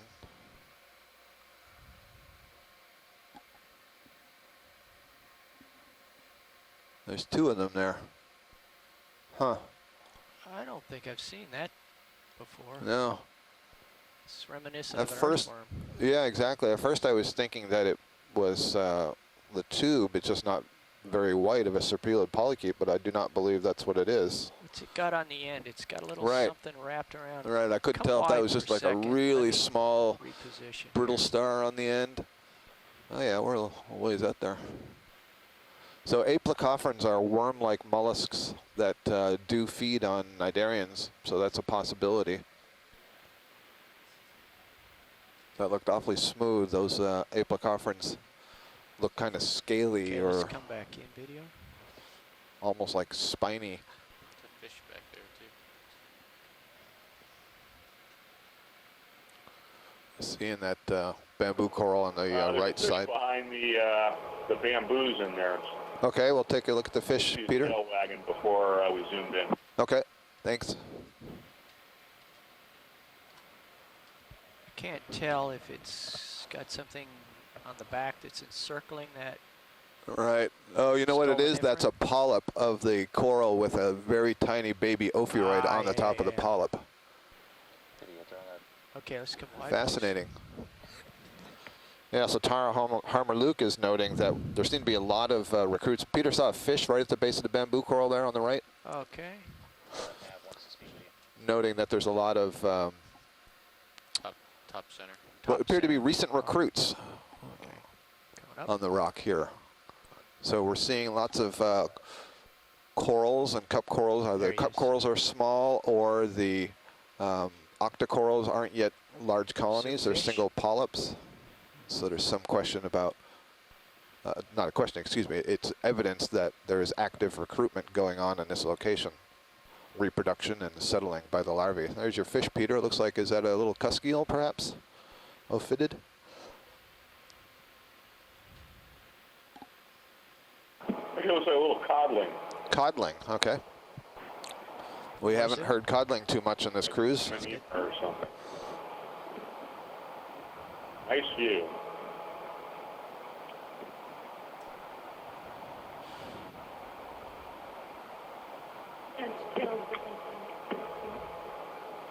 Yeah, it looks like it's got a little separate first dorsal there. And the tail is really set off from the fins that are running along the back. Thank you. Good view. Boy, look at all the nice percentages spot. in there. Yeah, it's nice. And you can see how very clearly all the cup corals are oriented under that ledge, under those overhangs. Gorgeous. Gorgeous. Is that a very large sponge on the upper right quadrant? See that yellow discoloration on the rock? Oh. I don't know.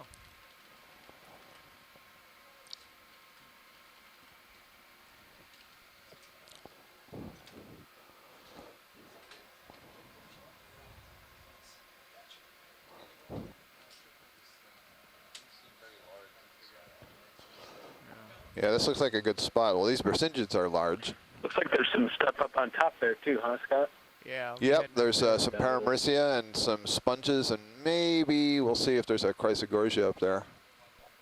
We're having a closer look at this yellow coloration to the rock, and I'm not sure if this is, one suggestion was a sponge overgrowing. I can see it's got a bunch of bumps now. Boy, I wonder if this is a large mat stoloniferous octocoral. If it is, good work, Jared. Let's zoom. I was going to say it's just an area where the rock hasn't let loose in a while, but no, this is an cnidarian. So the question is it a zoanthid or is it an octocoral? I believe it's a zoanthid. Very cool. So all this yellow staining that you see is a mat, and popping out of that mat, the mat is actually tissue, are these polyps. Most of them have their tentacles withdrawn, so you can't actually see the tentacles extended, but it's a colonial zoanthid. That may be our first zoanthid of the day. We've seen them many times on this cruise, overgrowing sponges or skeletons of dead corals. These are closely related to sea anemones, but they can be colonial, unlike the true anemones. There's one of them that has its tentacles extended up. It just closed up. They often embed grains of sand or mud or other debris, even the cells of dead algae and so on, into the column of the tissue. So they appear to be very rough. A couple of nice cup corals. You can see they're alive. They have that pinkish hue to them. That's where the soft tissue is sitting in the calcium carbonate skeleton. Now the few that you see right here, you can see these white plates. Those are called septa. And the polyp can basically kind of retract into the folds of those septa and protect itself. Cool. It's come wide. There's more to see. Coming up. This purplish thing caught my eye.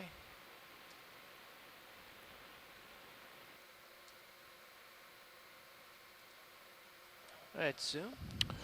So we have some Paramecia colonies up on the top here, and it looks like another glass sponge. They have these really neat ribbon-like shapes, these curls to them. There's a slightly larger Anthomastus octocoral, the red one on the right side. Yeah. There are at least 2 Ophiroids, Brittle Stars, climbing on that sponge, that glass sponge.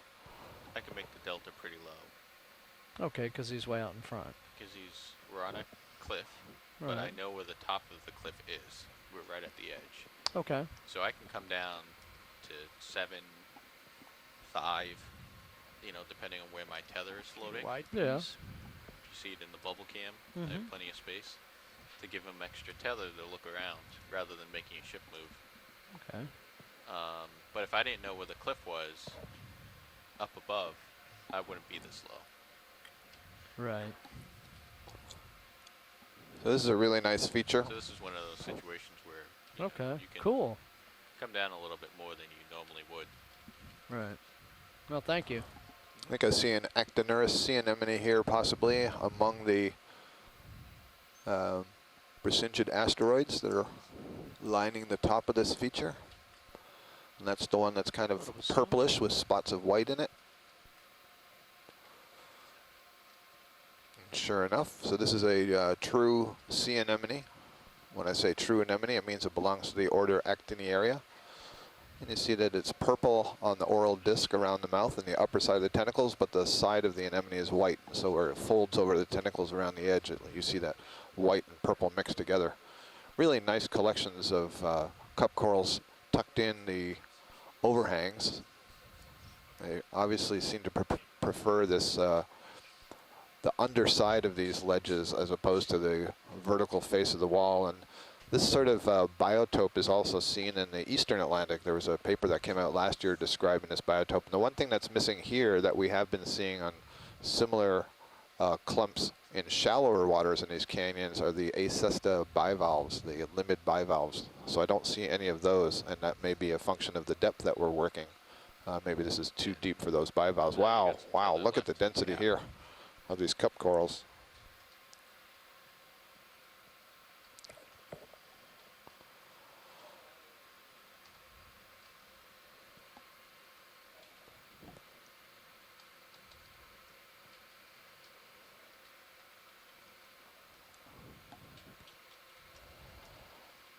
So I'm headed off this way, Josh, in anticipation of moving in that direction.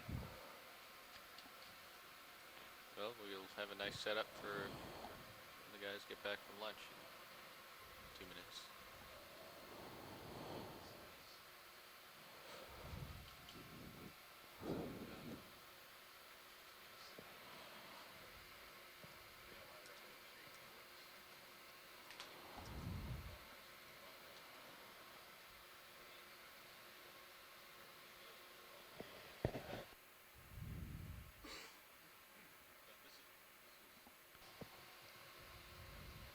Yeah, let's get a zoom on the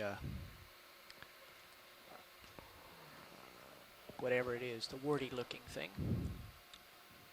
I think it's that is a sponge. Well, so it depends what warty looking thing. Oh, maybe they both are anemones. Yeah, yeah, I think it's they're all retracted anemones. Anemone, Yep. maybe? So they're all in the family Hormathiidae, I believe. They have that really warty, rough-looking, thick column. You see the one on the right, you can see the tentacles exposed. That big one on the left has withdrawn its tentacles in towards the mouth, but there's a smaller one directly above it facing down towards it, just to the left of that plate-like sponge. Would you mind zoom in on this bamboo if you've got the opportunity? I'm right here, right now. Let's Cool. zoom. some more. Let me work my way down here. So just what's interesting about this bamboo is it is not branched. Oh, and there's also, that's a very different anemone underneath it, very different from anything we've seen the last 2 weeks. Focus back to the purple anemone Yeah, just for a second. that anemone is more novel than the bamboo coral. Huh. A little more zoom if you can. I wonder if there's actually, maybe what it is, we'll see on this focus. Yeah, I think there must be a burrow in the wall there. There's a hole in the wall, and that's a serianthid anemone, which is a tube anemone. And it's got 2 rings of tentacles, those really fine ones that you see that are so long. But then kind of tucked inside there, there's a shorter ring of tentacles around the mouth. And so that's living in a tube buried deep in the wall. Yeah, Thank you. Back to the coral. Yep, back to the coral. So I think this may be our 3rd species of bamboo coral that we've seen on this wall in our brief foray along this wall. So that's good. Thank you. Okay, let's come wide.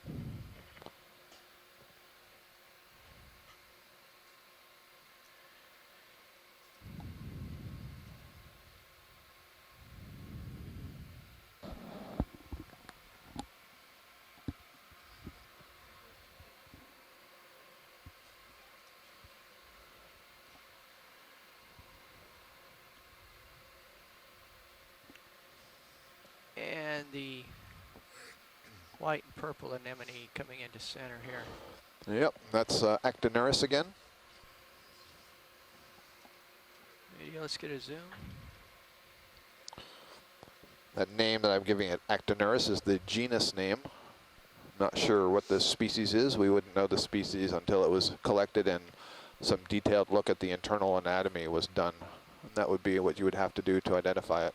And that goes for many of the different animals that we're seeing. We're giving them some general names or some genus names, but not specific species names. And a lot of the names that we are using are based on our knowledge of collections in canyons near here or on the offshore seamounts. If we had been to a place that had never been explored before anywhere in the region, we would know a lot less about the names, and we'd have to be even more general.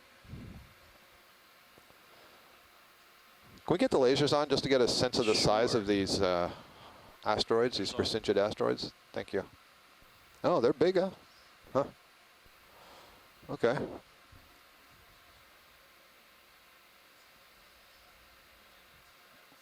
So the, arm to arm, they're certainly more than 10 centimeters.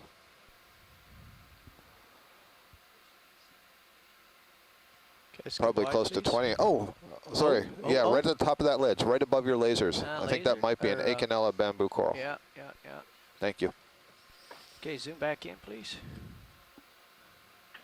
Yep, that is an Acanella bamboo coral. And then I noticed before we get yanked off of here, something to the left of it. I just want to be sure it's not a Chrysogorgia. Coming left. There's one brittle star in that Acanella. Just come out a little bit so I can. Yeah, it's on the upper ledge. There it is, right behind. Yeah, I think it's a second to Acanella. Great, thanks, Dave. That was terrific. And wide, please. Okay.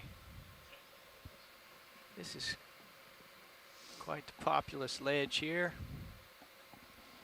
Yeah, I don't think we have anything to complain about in terms of getting to a nice hard wall that's favorable for corals and their associates. It's certainly the case here. You can see in the Sirius view, I'm not entirely positive, but we may have come to the top of the main steep part of this feature, such that it would be leveling off a fair amount. Certainly on the high-pack screen, I can see that the contour lines are you can head us in that getting direction. a little wider. Serious. We want to head straight up the wall then?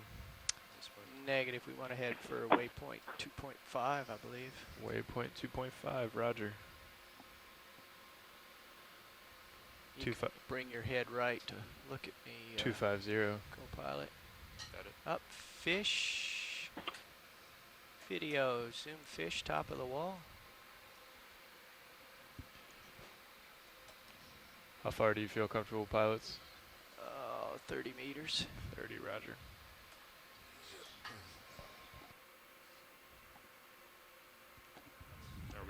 follow the contour. Yes. This looks like it might be that codling again. I don't know if it's the same individual that was with that bamboo coral, but it's the same shape to the tail and all.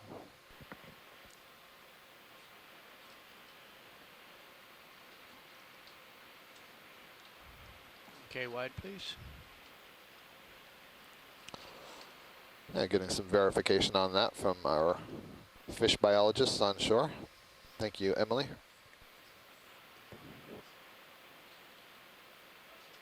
Take a look. We've concentrated right on the crest here. There's other overhangs. Yeah, look at the way that's kind of layered erosion. Susan is back. Yeah, it's an interesting spot. Looks Okay, like I co-pilot, got back right at the right time. 315. This is pretty interesting. It looks like there's, this is the undercut here. Looked almost like there were layers coming down diagonally here, but there's a very clear joint here, right below the overhang. Do I want to split the And you difference? can see there are places where, you know, the cup corals are RV on that really flat underpart and so Well, I much can't smoother get here over where, you know, I 315 yet. presume Get something there. has Bring given your away hand right relatively into it. recently, although Okay, I'll get there's it. a lot of growth, so it can't Bridge be that nav. recent. Yeah, I wonder. I don't know how long it would take for all of those to ship it, colonize and please. then grow. 30 Especially meters, all those precision 315 degrees, asteroids. 1/10. I don't think we've seen. Have we seen that density elsewhere? No. It's very Absolutely not. striking. Correct. Good copy, thank you. I've got my head around to 300. Very striking. Yeah. Just keep it there for now. Yeah, that's good.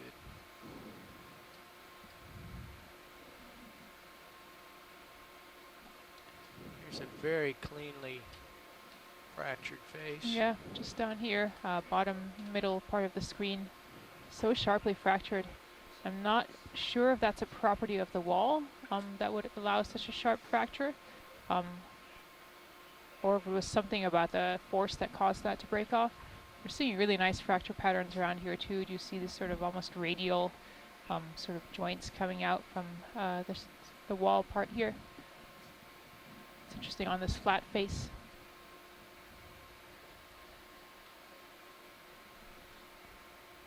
And then again, that strong contrast with the burrowed outer part of the wall that is not collapsed.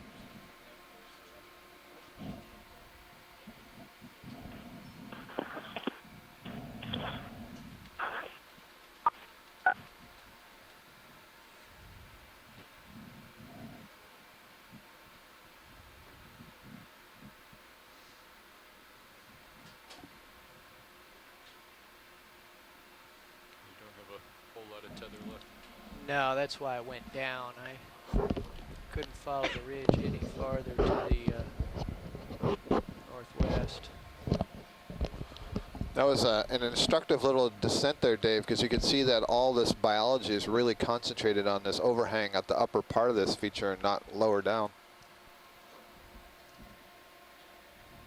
And I should point out to everybody, you know, all these red Brisingid asteroids that you're seeing are mobile. They can move around, whereas the cup corals are fixed in place. Once the larva settles and begins to grow, that's it. They've sort of made their choice and can't move after that.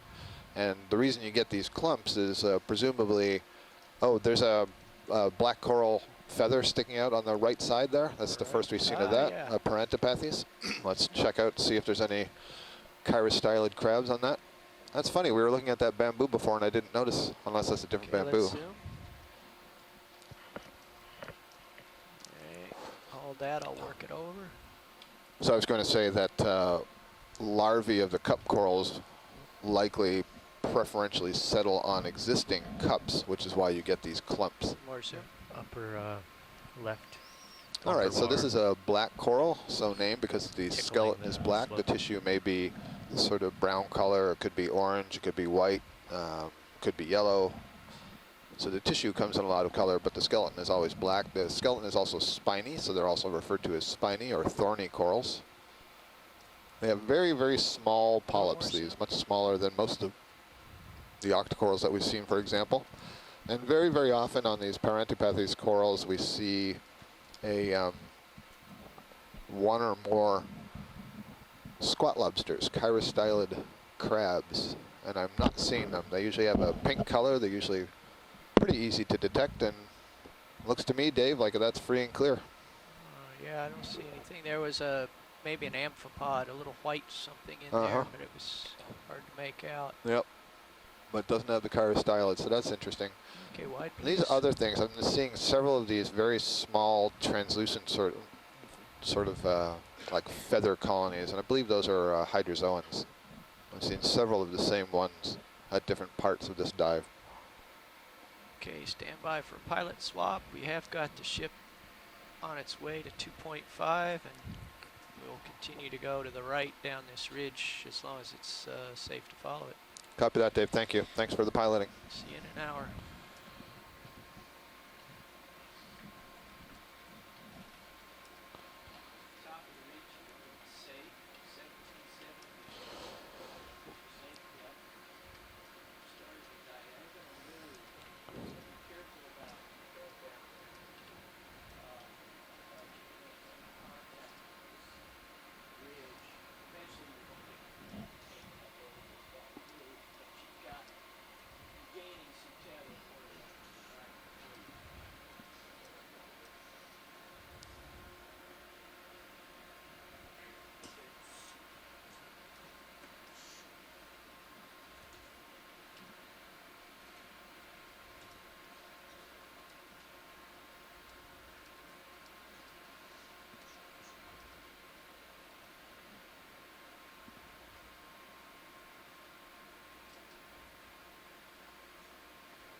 So pilot, the ship bearing is currently 315.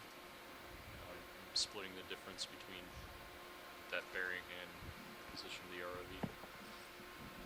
Copy that, thank you.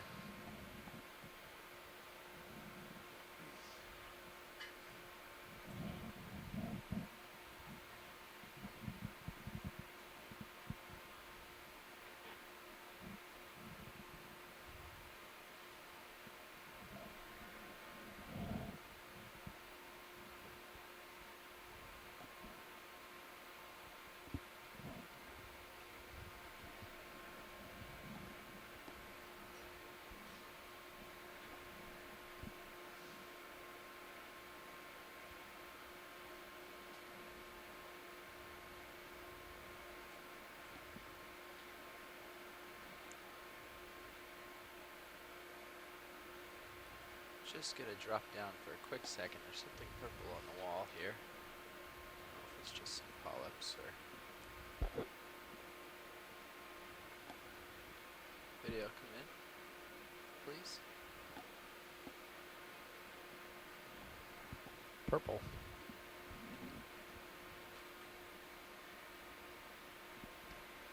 Yeah, we can zoom in some more on that. Looks to be some polyps. So it would seem that Sirius's sonar still has it 22, 25 meters out, but we have an idea on this definitely got purple closer to the wall that you're calvularia presently corals. near. Sorry, I didn't copy that nav. That last move put Sirius closer to the wall. Okay. Long story short. I'm going to check with Bridge. If you're ready, I'm going to have them keep moving to the north-northwest. Oh yes, clavularia. Essentially keeping you in contact with this ridge feature, the edge of this wall, but not getting any closer with Sirius. I'm thinking like 330. Seem to be following a little bit of a fracture there, and then the edge. Copy. Ridge nav. Okay, video, snap in one more time. Can you tell us how much we have left in this current move? Just wanna see what this is. Okay, thank you. 6 meters left, we'll let them settle. Bring it in a little more. Perfect. I believe those are some of these unusually colored sponges that we had seen earlier as well.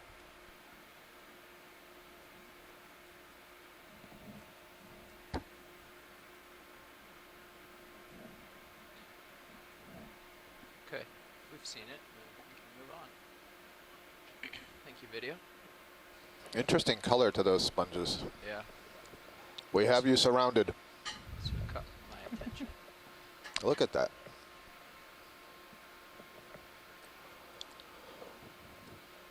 Well, this suggests that there's plenty floating through the water column at this particular location for all of these brachyncids to be holding their arms up into the water column to nab things. We see several of these sea fans in the flatter parts and lots of these cup corals in the underhangs. All of them are relying on food drifting through the water column.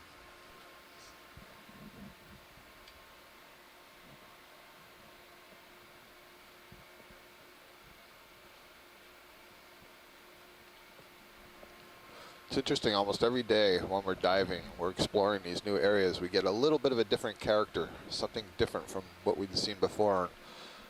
No dive have we had this abundance of brachyncids. Can we get a quick zoom on the upper left, please? That bushy sort of pinkish thing, thanks. It's probably another Okeanos bamboo, but let's just verify. Try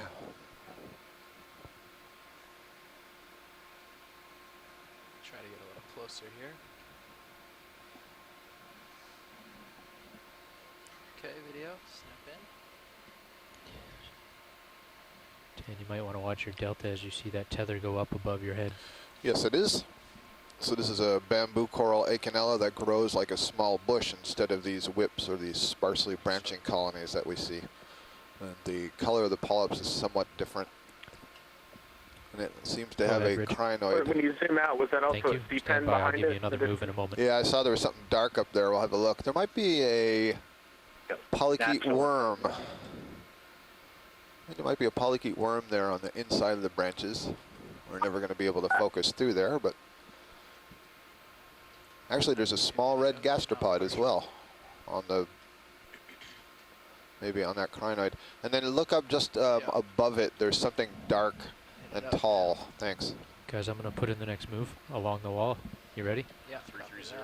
330, 20 meters. There's a Just fish bump in the along. Sirius view just coming into view. Oh yeah. Bridge nav.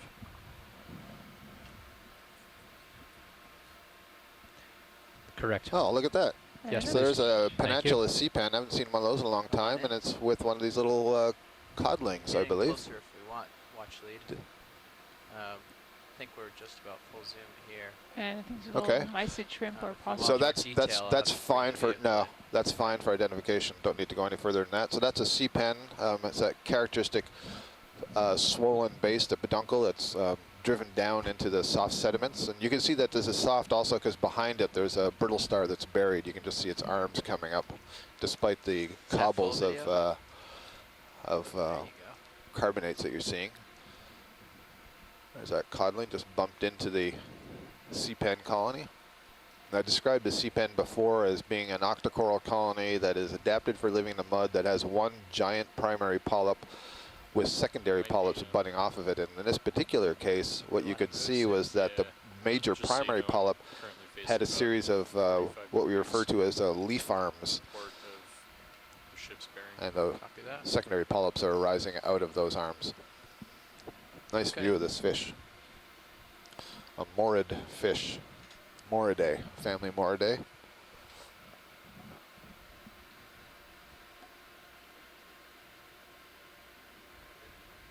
All right, let's go.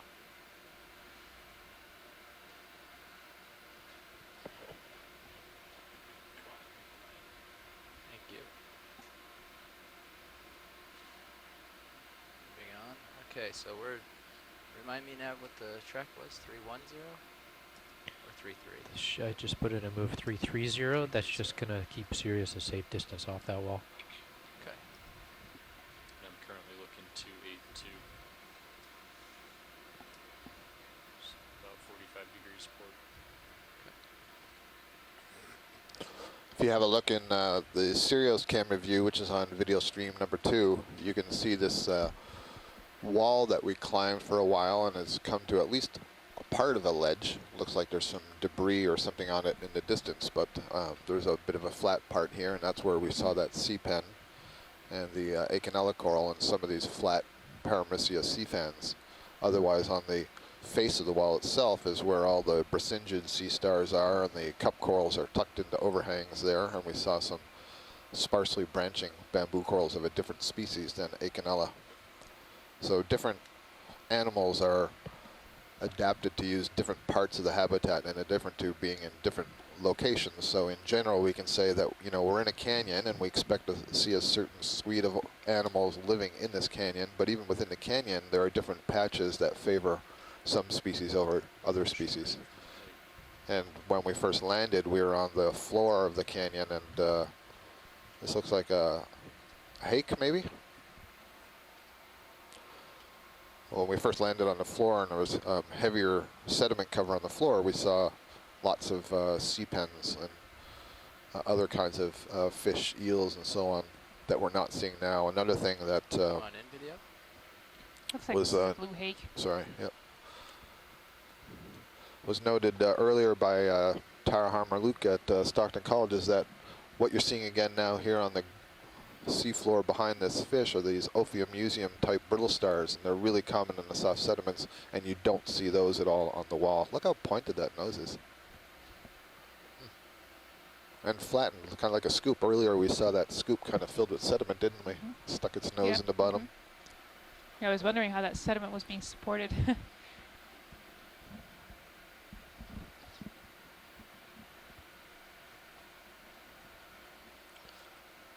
I can't tell if those are little parasites that are hanging off the side of it. Kind of look like it. Very small.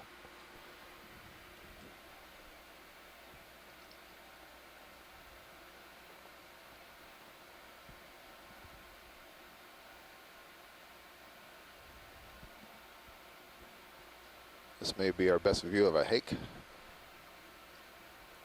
Is it possible when you pull out to get the lasers on? Yeah. Thank you. Lasers. Tilt up to get him on his body here. There we go. It's now longer broadside, so Yeah. can't get as good of an idea. Looks like maybe 30 centimeters. It's hard to tell. More. There we go. Try to grab it as he comes. There we go. 10, 20, 30, at least 35 centimeters, I'd say. Thank you. Don't get his eye, that laser.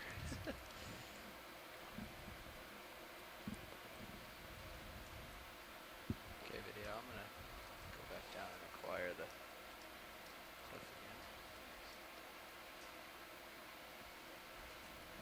again. Yeah, you can see we're not at the end by any means. It No, just, the cliff it's just is more there. gradual. It's not a wall anymore. It's more like what we started on down below. Snap it. It's rounded, eroded. It's just a rock, or What is that? It's looks like Well, I a heard big hole somebody in the base say of it. just a rock. Just. I chose not to take offense at that. That's good. Huh. That was interesting. It has a hole at the base of it. would you like to be Yeah. closer? I think it's a flat, you're looking at a Want a flattened better look? face with a bunch of serpulid worms, but it's Yep. otherwise just a, excuse me, I almost said just a rock again. It's covered in manganese crust, though, which Yeah. is striking because none of the other surfaces are so strongly covered in manganese. That's right. And so I think if I understand our continued dive plan, we are actually going to move slightly laterally, so diagonally along this face, in the Yep. hopes of reaching a steeper part of the wall. And so we'll sort of see if the nature of the wall changes as we move along here to the right. Looks again like we're in a little bit of a debris fan here, or at least sediment pouring down through a cleft that's probably higher up above us. Yeah, I thought that was a flatfish at first, but I think it's another one of those dark rocks. That's interesting. It must be coming from something above us. Yep. Perhaps much further above us. Yeah, I mean, we're certainly not at the top of the steep feature by any means. Nope. I think we've come up about 110 meters, and I believe from top to bottom, the canyon wall is about 260 meters tall. So You're right. we're Yeah. only about a little over a third, I guess. Yeah, it should be going up to a good 1,670 meters, so there should be at least, yeah, as you Guys, say, I'm gonna another keep the 100 ship meters or moving so steadily. to go on a pretty Copy steep that. feature. Bridge nav. Can we tack another move on to the end of this one? We'll adjust to about 315, another 20 meters. There's a sea star. Yeah. It's the first of the sea stars like that we've seen today. Correct. Thank you. Want to get lasers, co-pilot, as we get close here? Just to get the idea for size. From a distance, this looks like the Henricia type sea stars that we've been seeing now and again, and that's just a guess from some of the sea star experts who've been looking.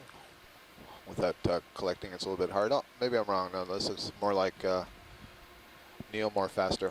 This I take next it move back. should bring you a little closer to the wall, co-pilot. Wiggle, kind of zigzag closer and further as we need to. Sure. Great view of those spines on the top.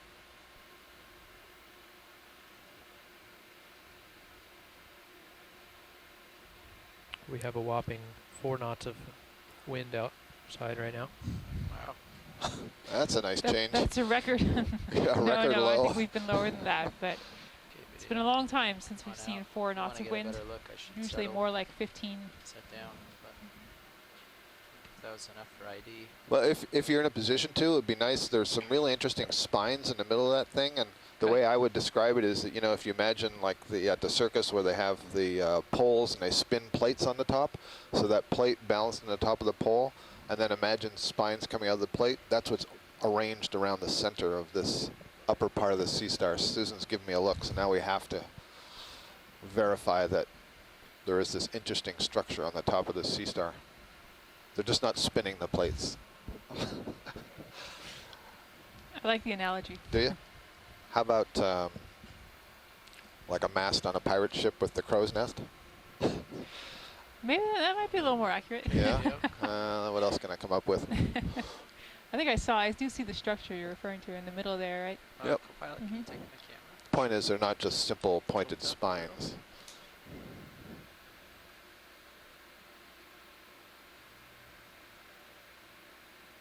Yeah, Hey, Scott. hi, Chris. You're gonna This is give me a Chris better Knopf from the analogy? museum at the Smithsonian. So that thing you're looking at, that's actually something that is a little different from Neomorphaster, although it's closely related. That's called Nemedaster. It belongs to the family Zoroasteridae.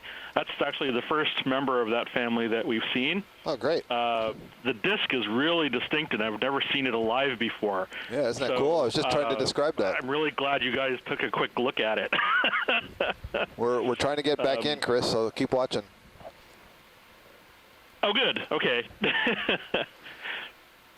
But yeah, it used to be known as the genus Mammaster, but the disc has this really bizarre, really developed kind of spiny, as you noticed, set of round textures, and I never seen it alive before, and I'm just kind of fascinated by this. That's good. I've heard you say that a few times on this cruise. That's wonderful. Great view, guys. Yeah, Thank you. I mean, it's kind of disappointing because I've seen all these things in collections before, but you know, and then I see them alive, and I'm just like, what is it doing? Yeah. And you know, so it's just sitting there. I wish it would kind of jump up and catch something or something like that. Understood. But it's still really cool to see it alive. Sadly, this one looks pretty much the way it looks like when it's dead. So, but even still, you know, that's knowledge in itself, and so that's really fascinating. And I appreciate that you guys are taking a quick look at it.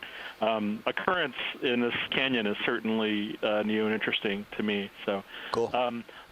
Thank you very much. I'm sorry this is the last day, but there have certainly been a lot of cool things to see, and nice to go out if nothing else, to go out on Nemedaster. I have to go check the species name, but it definitely kind of a cool animal to see. So, Great. Thank you. Thanks, Chris. Bye-bye. Well, I think we zoomed in on some sort of a very round black object there. I don't know whether that was a rock. It must have been. It looked like a rock to it was me. manganese covered again, like these other fragments we'd seen, but it was really very round. I saw Jason had noted earlier for the one that we first saw that appeared manganese coated that these may be drop stones, so maybe that's another drop stone.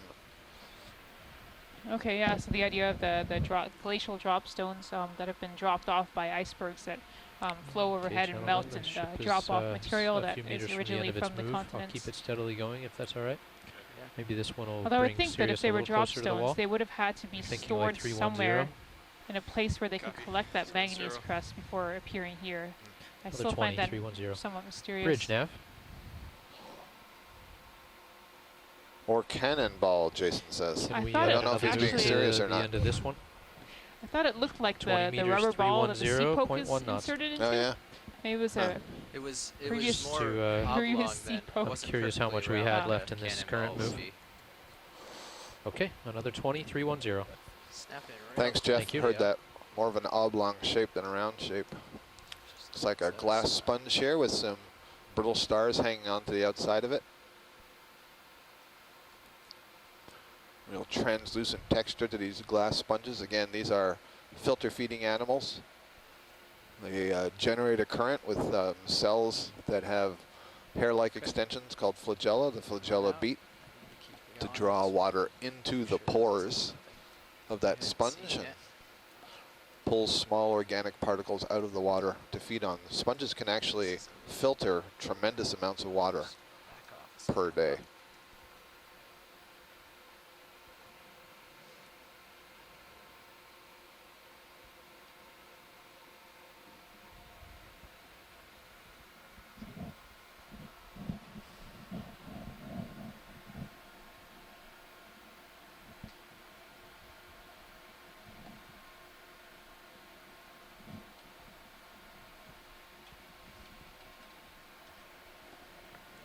interesting slabs up here.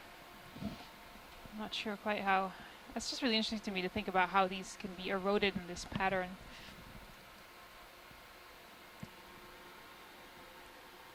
Something must have broken off, and then perhaps the currents would help hole out a little bit underneath. Oh, here's another sea star. Let's hope Chris Ma has not gone too far. This looks similar to the other ones. Right, so let's see if the central part of the disc has that same elaborate structure. I don't have quite the ability Pirate to ship get a crow's foothold on nest. this one. Okay. I didn't hear him use those terms. I didn't either. Come on in there. Hold there. Yeah, it looks like it's got those same sort of globular, large collections of spines in the center.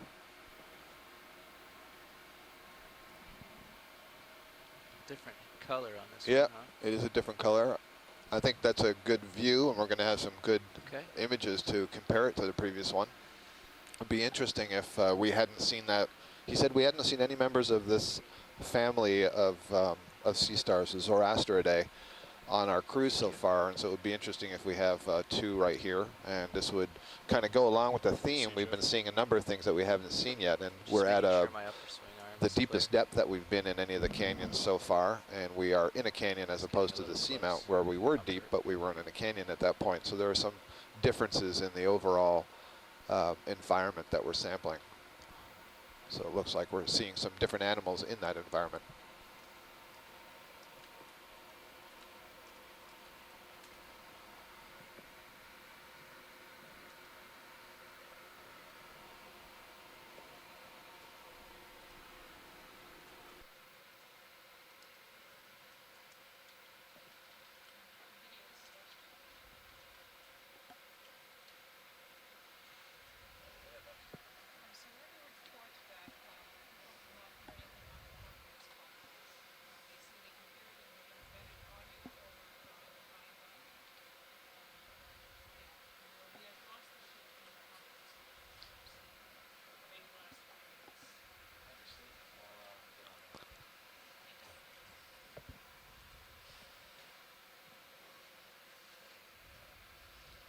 Stucked crinoid up high. It's in that dust cloud. I'm not sure what that is. Why that's so dusty. That's a good good possibility. I think you're right. Yep, stock crinoid, like the one we were seeing below with the yellowish stalk and the purplish arms. I don't think this is all me. No, there's more sediment here. Yeah, you know, I thought I saw some sediment moving before you actually moved from the last time that we were settled looking at something. I think this is a little cloud of sediment. I don't know what would it be I'm looking at Serial's view again, and we get fooled sometimes, but it kind of looks like it's curled a bit up. I don't know if Sort that's of the an case. overhang here Yeah. above us, maybe. Like there's a little flat ledge, and I'm then seeing there's it. a tall wall right beyond it. Yeah, and this definitely looks like an area of thicker sediment. And a drop stone. Looks like maybe, is that an anemone Yeah, or cup coral? ooh. Yeah, I'm gonna You want to see the stone first? I would like to see the stone, please. Okay, stone. Sounds good. Looks like there's manganese crust on it, but it may be a thin coating, in which case we might just get a view of the rock beneath it. Can you unlatch from PT Talk? Okay, video. Come in on the rock, please.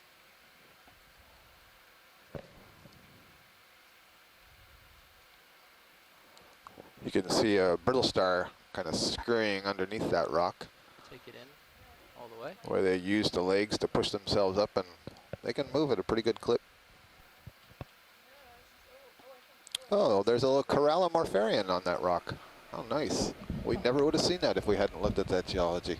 Yeah, and I don't know, maybe I'm being misled here, but if you look at where the manganese crust seems to be thinnest, you almost see sort of a white-black pattern underneath it.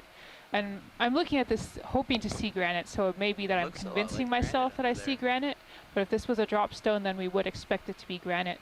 That is, it should be material that was formed on the continents, and we know that here in the New England area there's quite a bit of granite available for being eroded, and this would have been carried out by a glacier to the coast, and then that glacier would calve an iceberg off, and the iceberg would drop this drop stone further out to sea in a place that we wouldn't expect to see granite, because granite is not a type of rock that we tend to see in the deep ocean. It's just not a type of rock that's formed in the oceanic crust. Yeah, after this guy moves, if you could get a nice centered tight shot on that transparent anemone-like thing on the left of the rock. Okay. Thank you. It's actually a Corallimorpharian, or a corallimorph. It's not an anemone. So within the phylum Cnidaria, there's the class Anthozoa, and all the different sea anemones and tube anemones and corals that we see all belong to the Anthozoa. But within the Anthozoa, you have the Hexacoralia and the Octocoralia. We've been seeing lots of octocorals today. And then within the Octocoralia, we have several different orders. One of those orders is the Actiniaria. That's where all the true anemones are. Another is the Ceriantheria. That's where the tube anemones are. And then there's this one, the Corallimorpharia. Corallimorphs look a lot like sea anemones, but their internal biology shows that they're more like stony corals. So they're basically stony corals without a skeleton. So those cup corals that you're seeing, those are scleractinians, those are stony corals. Another 20 meters. This is very similar, but no skeleton. And this is Thank you. interesting. We had looked at some much larger ones of these while you were out at lunch, and I had seen them, and I knew it talked about them. 20 meters and at about these 315, white lobes that are at the end. I believe those have the nematocysts in them, or those are correct. Exactly. contain the stinging cells. Yep. So that's really interesting to see that again. We did see them earlier. We're continuing. Hey, video, let's just snap real quick on Gentlemen. this. I think it's an anemone. At 310. 315. And I think you're right. That is an anemone, and that is a sea pen next to it, probably the genus Disticoptilum. So sea pen is a kind of octocoral, and then the orange thing next to it is a true sea anemone, and so this is an anemone. The last thing we looked at was a corallimorph, very similar looking. The anemones and the corallimorphs come in many different flavors, lots of different colors and shapes, but there are some fundamental differences between them. Thank you.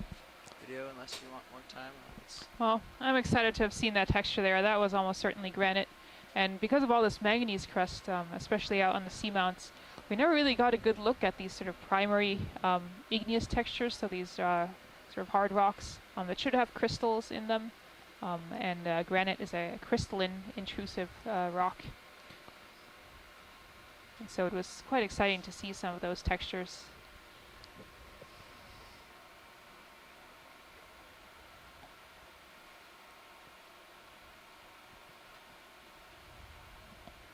Some more of those urchins, the hygrosoma urchins that we were seeing earlier. I'm gonna have to get out ahead of Sirius a little Yep. again, so I'm gonna That's okay. We got good looks at them earlier. Can't beat these conditions today. We have practically no wind, practically no current, calm seas, sunny skies, nice temperatures. That's what we were expecting for the whole cruise, right? It would have been nice. Well, with today's tide, we're a little better than 2 out of 3 for this cruise. That's great. We'll take it. Have a nice atypical North Atlantic day. Enjoy our final day of diving here in canyons and seamounts of the off the east coast of the United States. We're exploring our resources. We noted this in the in one of the essays on the website that, you know, we're within, I wouldn't say we're within view, but we're within 100 to 200 miles of, you know, one of the most populated places in the United States. And there's all this undersea territory that has never been explored before. It's quite amazing. Hey Nav, in UTC time, when is our watch up? Just out of curiosity. This was also a bit of an eye-opener to me, not really being familiar with fishing in this area. 10:30. Sort of that these canyons are not 17:30. being actively fished.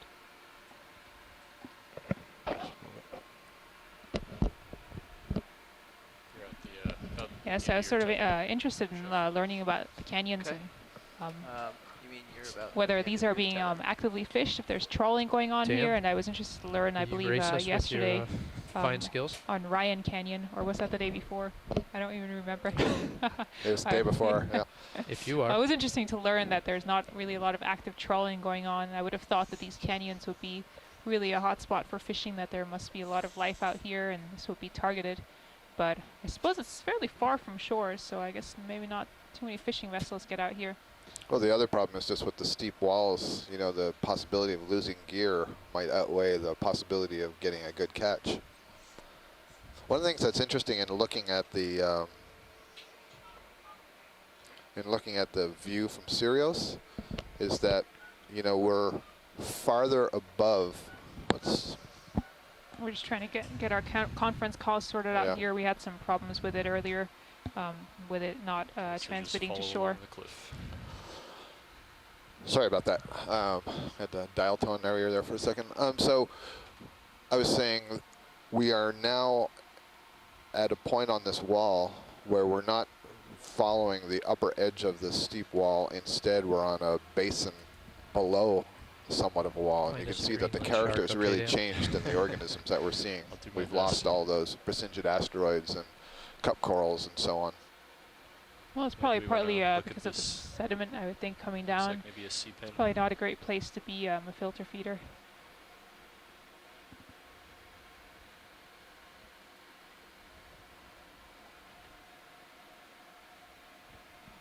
How's the current, Jeff? Are you feeling much? Okay.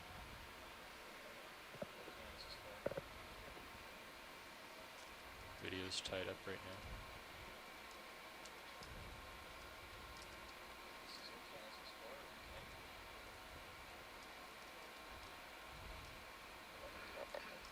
Those of you on the conference call, please just chime in to make sure that we hear us. This is the Okeanos Explorer.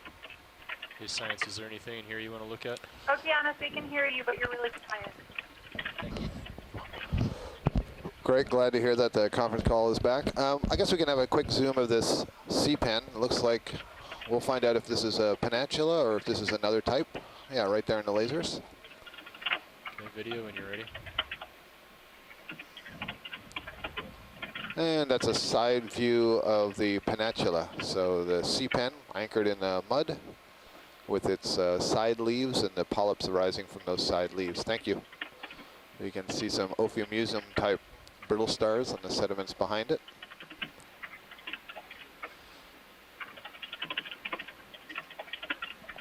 I think somebody might be typing and have their microphone still on shore there on the conference line. So You can mute the line, please. Center of the vehicle, right? And we've also just had some comments here in our event log about this discussion of fishing. So I think fishing is really a hot topic, and part of the reason maybe why we want to understand the canyons. Proximity to them. And so Brian Kinlan, one of our scientists on shore, points out, is someone calling in on the OKAX line? Hello? Yes, we can hear you. Oh, you can hear us. Okay, sorry, you weren't connected. Yeah, just want to point out that if you can, I'm not sure if you can hear me or not. You've been. Yeah, we can hear you, Brian. Okay, you'd been disconnected for most of the last 15 minutes. I was trying to say this before when we were talking about fishing, that the canyons really are hotspots of fishing effort, and it's particularly focused in the canyon head. Finished redialing the conference call and everything. So from about 100 to 500 meter depth, much shallower than where we are right now. But there are hundreds of vessels active. Every time I've been out there, we've had to move to avoid fishing here. And so, yeah, certainly I just wanted to correct the characterization as, these canyons are certainly heavily fished. The parts that are not fished are the hang-ups where, such as we're looking at right now, where trawl or bottom contact gear would be damaged. So those are avoided, but to the extent those can be avoided, there's heavy fishing in and around all of the canyons to the extent that we know. That drops off with depth as you get deeper than about 500 meters. So, Brian, a follow-up question to that. Is the type of fishing that's done, is it trawl-based or longline-based, trap-based? The whole variety, a lot of longline, and a lot of trap-based for lobster and crab. For the most part. The way a lot of the traps are deployed are, slope, you can use in those some to cases, kind of with come in for multiple traps tied together so that there can be they can act like bottom contact gear as they're dragged over the bottom. Right. My understanding. There is some trawling, but that tends to be at the shallower depths in the canyon heads. Probably no deeper than 500 meters in most cases. Yeah, so that's, I'm not an expert, but that's from what I've seen. I don't know if someone else wants to chime in and add more to that, but I just wanted to point out that there is a reason why the councils are considering protecting these areas, because currently they're quite active areas for fishing. Yeah, absolutely. So one of the major drivers of the expedition and to study the canyons was the interest of different management councils on what the habitat looks like, what are the organisms, and how they may be being affected by different uses such as fishing and petroleum extraction and so on. So I know Peter Oster's out there, and he's been very involved in this sort of work. So Peter, if you'd like to add anything to give more insight into this, please feel free. Go ahead and zoom. Yeah, sure. I mean, I think the biggest impact that this cruise and the previous have is in considering an alternative that's under development to, essentially freeze the footprint, close fishing from some boundary up on the upper continental slope out to the edge of the EEZ, and resources that could be protected are conserved from that kind of action. And there's a series of other small actions specific to the shallow boundary, in particular canyons, but it's shallower than we can actually, that area of discussion is actually shallower than we're able to dive with the serious system. Thanks, Peter. You're breaking up a little bit. It's a little hard to hear, but I think I got the gist of that message. That was a scale worm that you were looking at there, Polynoid polychaete. That was pink and purple. So scale worms probably of more interest to most viewers than the fishery management issues. Peter's self-deprecating to the end. Yeah, I think at this deep depth, and Peter pointed this out in the chat log too, that the primary concern would probably be traps and bottom long lines, in particular derelict traps and long line fishing gear. Right. As we've occasionally encountered. Yeah, right. We have encountered some some balls of fishing line and so on. We haven't seen any traps that I recall on this lake. We've certainly seen them before. Working in Baltimore Canyon, Norfolk Canyon, we've come across some fairly extensive fishing gear and gear that's been wrapped around corals, just as you're sort of describing there, Brian. You know, when you have that a lot of gear tied together, it can have that effect. Can we get a close-up on this pink thing? Yep. Please be a Metallogorgia.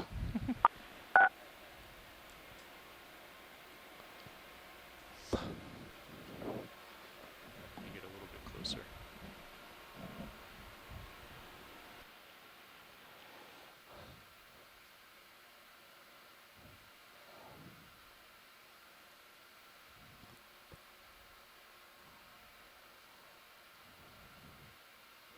Oh, I'm getting a good feeling. Alright, can you take my camera, pilot? And we're ready.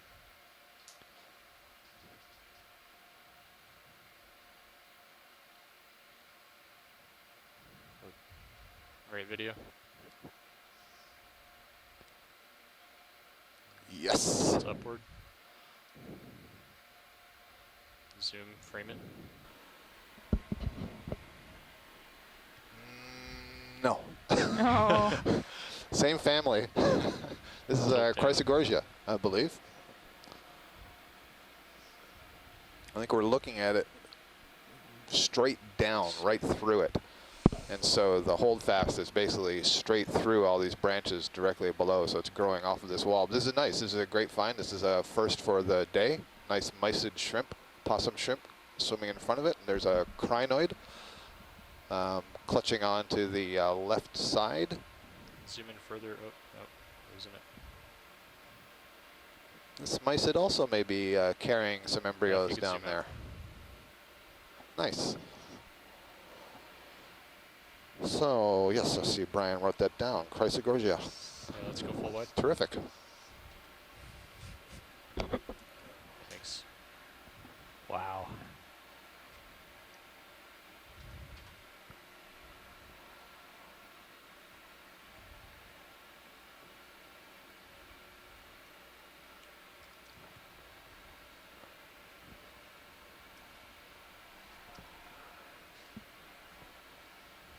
Well, I'm glad we were able to have that little discussion on fishing and management issues. Yeah. 'Cause I think that was really important to bring up. And I think sometimes it's easy to forget that. I mean, we're down here, and I don't think there's any risk of us having any interaction with fishing gear off of a fishing boat, Bridge again, because nav. I assume the bridge is keeping an eye out for that. If you want to keep a steady there move going, certainly let's dial are, in I an assume, extra 20 meters, fishing same bearing, vessels, 315. further away from us.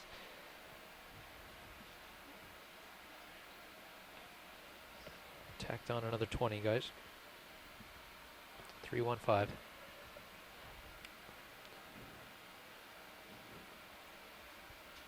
Probably still had a few more meters in that first move.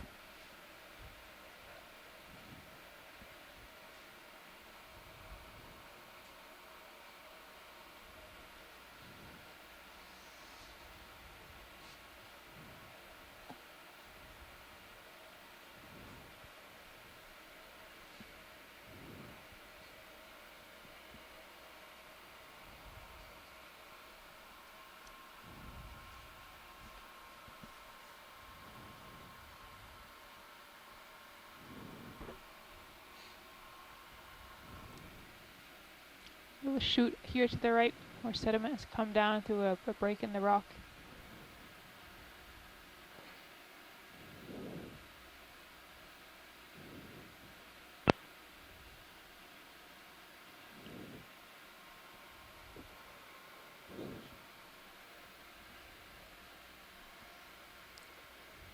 And we're at a depth of about 1,748 meters. That's still actually deeper than we have gone in any of the other canyons.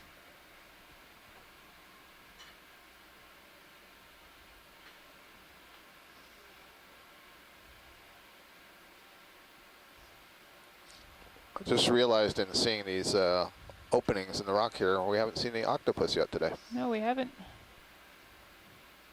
Looks like a glass sponge extending off here. Oh, fish. Grenadier, I believe. Oh, he's coming right for us. Yep. Uh-oh. Looks like some more of that mat-like zoanthid on the face of that rock there.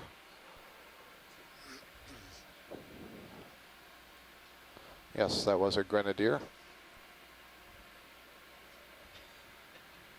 No, that's a sponge. Excuse me.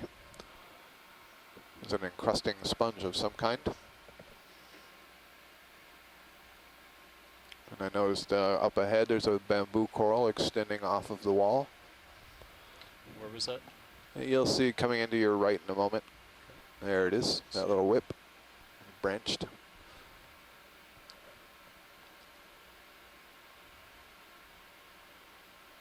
Can't tell if that's a, it must be a platy sponge. I don't think that's a rock. I don't think, no, it looks Yeah. like a sponge.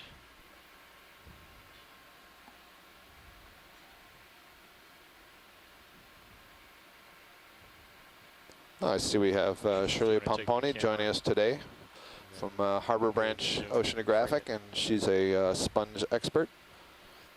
So we'll make sure we get some good sponge close-ups. Oh, this has all these volcano-shaped polyps. This may be the genus Ecnomyces, which is a genus of bamboo coral that Les Watling from the University of Hawaii and I described a couple years ago as a new genus and new species. Yeah, if we can get a close-up, any better close-up on that, that'd be appreciated. Hold on, I'm just trying to steady.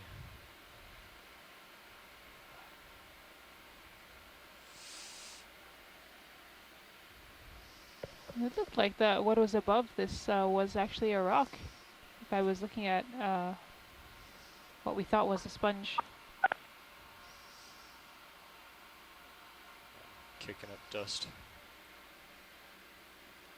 It's good. Huh, I see the volcano analogy. Yeah.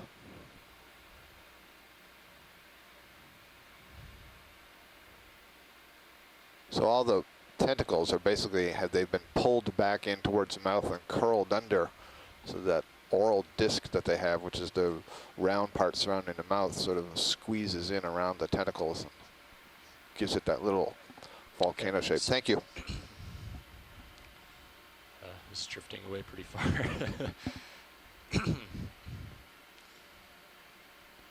Yeah, we could get a quick look. I'm pretty sure that is a rock that just happens to be sticking straight up. From far away, it looked like a sponge. The one directly above the lasers? Just to the left of it, yep, that's a rock. That's, yeah, it was misleading from further away. Yep, that's definitely a rock. Yeah, just had tumbled over, huh? Mm-hmm. Interesting, it's sticking up out of the sediment.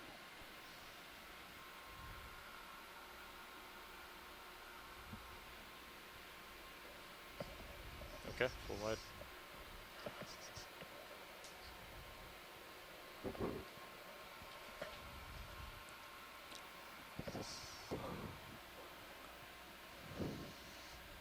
Holothurian down below.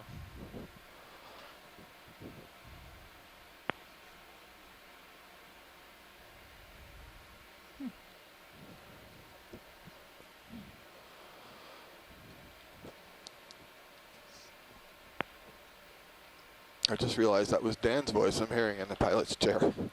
A little slow on the uptake back here.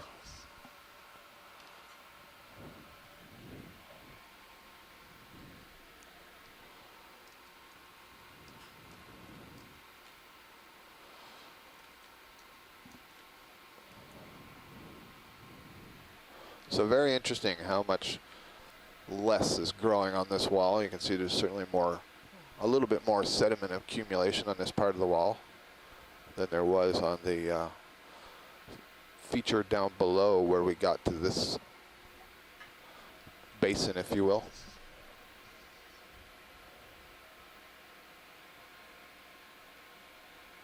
There's something red down there, maybe a cup coral. Yeah, this looks like this anemone that we've been seeing fairly frequently. Would you like a closer look, or? Sure, let's verify if you're going that way.